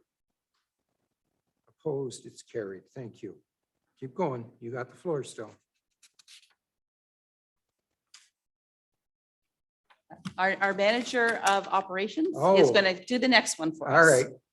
Sure. Councillor. Get out of the hard one.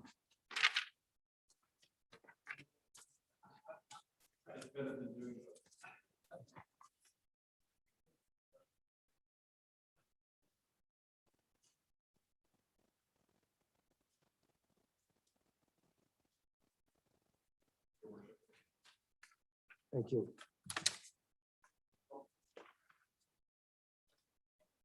You're still not, the light comes on when you're.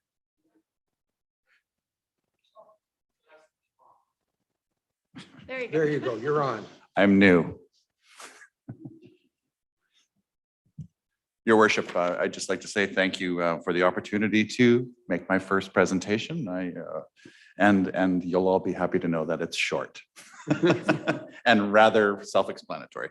So I present to you the Species at Risk Tree Management Program. And the purpose of this is to change the Western Red Cedar Management Program that was presented to council previously to include more species of the trees that we're experiencing that are at risk, with a proactive management of street and parks trees.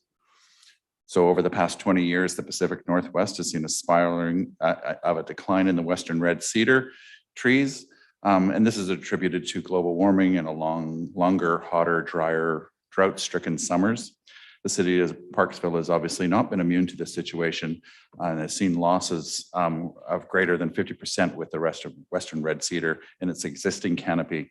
But this is just a canary in the coal mine for species at risk. And unfortunately, in the past, we probably should have done a better job explaining that to council. I'm here today to do that and ask you to give us the ability within the budget that you've already approved for us over the next 3 years to include some other species that are listed within the report so that we can actually access the dollars. Right now, we're restricted and haven't been able to do up as much of the remediation work as possible. So this is why we wanted to bring it back to you, to have your eyes on it, to ensure that you knew there was more than just what was presented originally.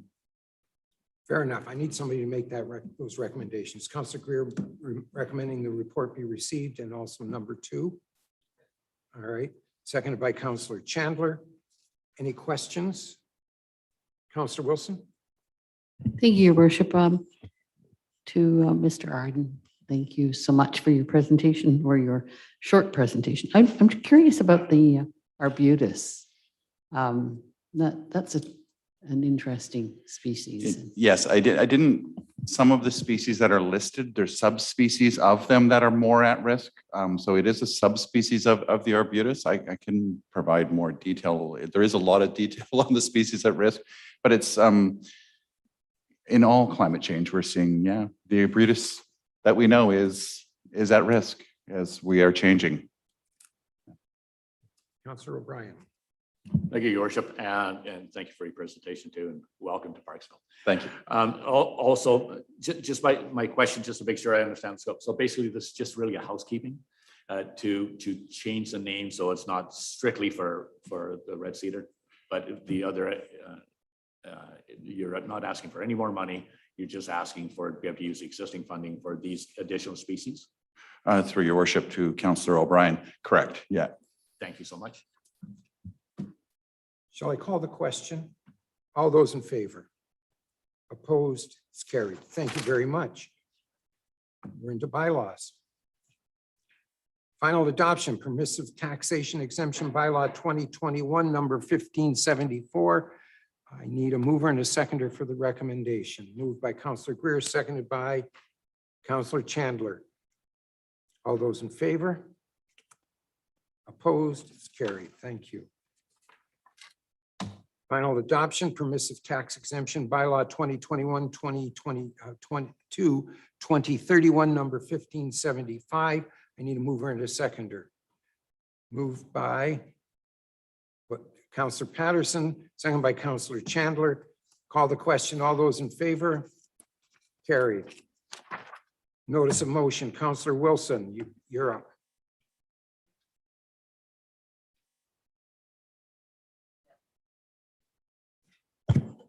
Just lost my notes, sorry. Too much going on for too long.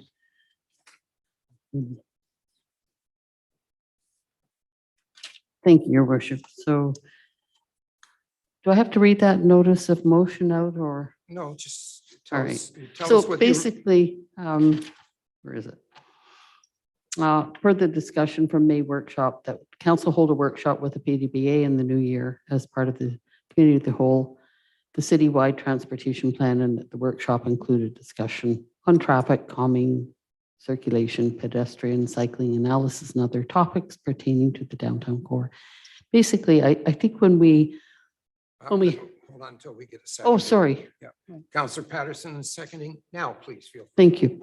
So when we had our committee of the whole on our downtown rewrite, we were all we discussed, we didn't vote on it, but we discussed how nice it would be to work with PDBA on that level that we had where we can interact and get ideas going. And I think especially since we've had the letter from Michelle Jones at the PDBA, it would be a good idea for us to connect with them in a workshop in the new year. I don't think there has to be a real hurry but it is perhaps a little bit easier to do a workshop, I think, as our CAO said, than a committee of the whole. That's why we had the workshop.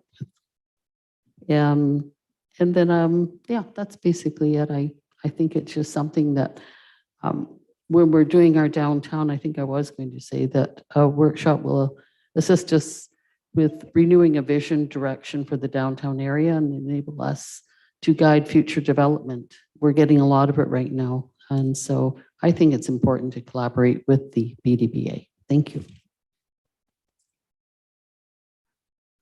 Councillor Wilson, could I make a request for a friendly amendment on this one? Would you consider removing the word early? Okay, so with the PDBA in early 2022 and change it to when staff are okay to do it or are available to do it? Just so that we have enough time. But if I may, Your Worship, I think in some respects, early gives us the priority that council is establishing. It gives us a timeline, I suppose, in terms of what we're bumping down the queue and bumping up. I understand that, but when it suggests early, to me, that's like in the first 2 or 3 months of the year. And I'm not sure we're going to, with everything coming down on us in the first part of January, I'm not sure that we have the capability of handling it in the first. Even if we put in the second quarter, I would be happy with that. Why don't we just take out in the new year then and take out early and just leave it In 2022? Sorry, what was? And just leave it as 220 in that year. Yep. Okay. And then perhaps our CAO can say, hey, this might work out well for this. You guys can work that out. All right. between you. I'll go for that. That's All right, fine. I need the seconder to agree to that. All right. There we go. Thank you. I appreciate that. It makes it easier on everybody. Councillor Chandler, please. Thank you, Worship. Just through you to CAO Keller, I guess, Kiva, in some respects, you're meeting with Pamela on a regular basis. So that could be some things you're discussing. You are discussing these things with her anyways, these types of things. And through to the mayor, you're also meeting with Sandy as well, Mayor. Yes. And those seem to be very effective. I mean, in my liaison role, it's been noted that there's lots more getting accomplished and there's some good meetings. And it's interesting because we ask these questions of them as to what they want done. And there certainly has been interest in having input on all the downtown stuff. So I think it's a good thing that we're moving forward on that. I think it's good. And in my role there, I think that there's a lot more to it. I mean, there's a whole lot of things coming on board. It seems like there's some support on the traffic slowing or the one way of this, that, or the other. So it's kind of cool. There's some good buy-in, I think, to the plan from about 10 years ago. So it would be interesting to revisit all that and see how it all goes. Thank you. Thank you. And we did promise that we would get together with them. So, I mean, that just is follow. If there's no other discussion, let's call the question. All I have those a in question. favor? I do have Oh, a I'm question. sorry, Councillor Fraz, you did have your hand up. My apologies. I have a question through the mayor to Councillor Wilson.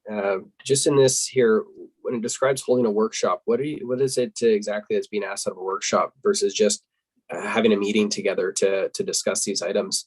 And the reason why I ask is it's part of my concern is that we had the discussion earlier about how much staff workload we have and trying to take things off our list. And to me, a workshop is going to be making a pretty big request out of staff. So I'm wondering if you could clarify what the expectation is there for a workshop. Well, I think that through the mayor, a workshop is a little more interactive than just having meetings. And you weren't at the workshop that we had, Councillor Fraz, for the downtown rewrite. So it's a lot freer, basically like we have with our meeting, but we throw our ideas around. And when I did talk to our CAO before about trying to get a rewrite going of any sort that had taken almost a year to do, she said, you could have a workshop because they're a lot less time consuming. So it was a council workshop. So I'm not sure in working with our CAO how easy this can be. I foresee it won't be as difficult as other types of committee of the whole meetings or that we were talking about. I mean, hopefully the idea is that we're all going to come together with lots of ideas, and it's pretty well interactive. We're not asking someone to direct us. We're trying to have discussions. And then if I may follow up through a mayor to our CAO, how much staff time do you anticipate being required out of this? Considering that earlier, just discussing like counting garbage cans was a almost being taken off the list just because we didn't have enough staff time. Now at the end of our meeting, we're having other notice of motions come forward. So how much time do you think is required on the staff side to facilitate a workshop? If I may, through the chair who's just stepped away, it will be a fair bit of work. It also depends on how many staff need to be there to facilitate. So when we try to put together the estimate of work, we're looking at not just one person, but the number of folks that need to book the room, do the handouts, facilitate the actual session, get together to plan the session, do the research on existing policies and things we have in place, and then share that information with the participants. I would definitely be talking with the PDBA staff people that I work with to see, what kind of priorities or what kind of things they want to talk about. I guess I would sort of say that this would probably be like the beginning of a conversation or the beginning of a series of things that would have to happen. There's massive amounts of information here. Like when we look at, all of these things, there's no way one workshop is going to cover everything. But I think from my understanding, it's really a starting point for developing some kind of a priority list and a vision for council to work with the PDBA. So it probably will take a significant, it'll be more of a moderate time demand than, some of the sort of easier things to go through. But yeah, I mean, 2022, we have a new work plan that is almost, we're almost at our full capacity up with everything that got pushed out. But not having a definitive timeline or being able to do it in the year, I'm sure, we'll do our best to accommodate it. And, as things come forward, I think we'll have to do a similar exercise again, where we come back to council with the list as it expands, and you'll help give us some priority within that. So Everything. I think council really needs to consider the fact that we just wrapped up through this meeting, taking a look at a list of how much we put on the plates of staff. How are we all of a sudden just ignoring that and going right back to introducing new motions for brand new projects to move forward on? This is the last year of the term here. It'd be nice to wrap things up and not leave it so burdensome for the next term to have to clean up behind us. And I'm not suggesting that this is a messy motion or item, but we have to be cognizant that we just looked at how are we going to take things off our plate, and then we turn around and immediately start putting things back onto it. So I think that really deserves consideration. And out of respect of the process we've been through there, I'm not going to support this motion, not because of the merit of it, just because I think the timing of it's not the time to be doing it. Thank you. Councillor Greer. Thank you, Rochelle. I'm not supporting this motion either. We've gone through these sessions before, and it's much like some of the discussions tonight. We go around and around and around and nothing really happens. So, and it will be in the last year of this council's mandate. So I think it's the timing's wrong, and very little will come from it. So I'm not supporting it either. Thanks. Thank you. Any further questions? Councillor Chandler? Thank you.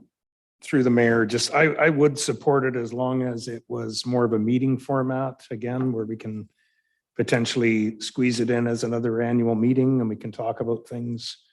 The workshop, I think it's a constant workshop with what's going on most times. I think we should just be actively planning and moving forward, and wherever we can have their input from the PDBA, most definitely. I mean, that's super important. But as Councillor Fraz says, we just want to be cognizant of the timing. But however, I do think we need to do something next year. So I'd like to support it. I'd like to see it tweaked a little bit, but that's very tweakable anyways. So something that we can work on as we go. Thank you. Thank you. Councillor O'Brien? Thank you, Your Worship. I will be supporting this. I believe it's very worthwhile, and it's incumbent upon us to actually seek out the major stakeholder uses when we're talking about the downtown use and so forth in PDBA. And this is a very first good step that we can do it. And if only I can suggest that I'm sure Councillor Wilson will approve of a stripped down version, so that it doesn't take a lot of staff time. But the thing is that we need an exchange of ideas, and how little, and maybe the staff preparation can work with Councillor Wilson as what she's expecting, and that if we can strip it down to be as small of a job or task for staff to take on, I think that would probably be the way to go. But I'm definitely be supporting this. Thanks. Thank you. As much as I love this whole idea, and I really do love the idea of working on the downtown core, because it needs it dramatically, and it's been ignored for so many years. It's time. But we have probably 8 months, 9 months before we get into the tail end of this season. By the time we get to June or July, we're not going to be looking at any of this.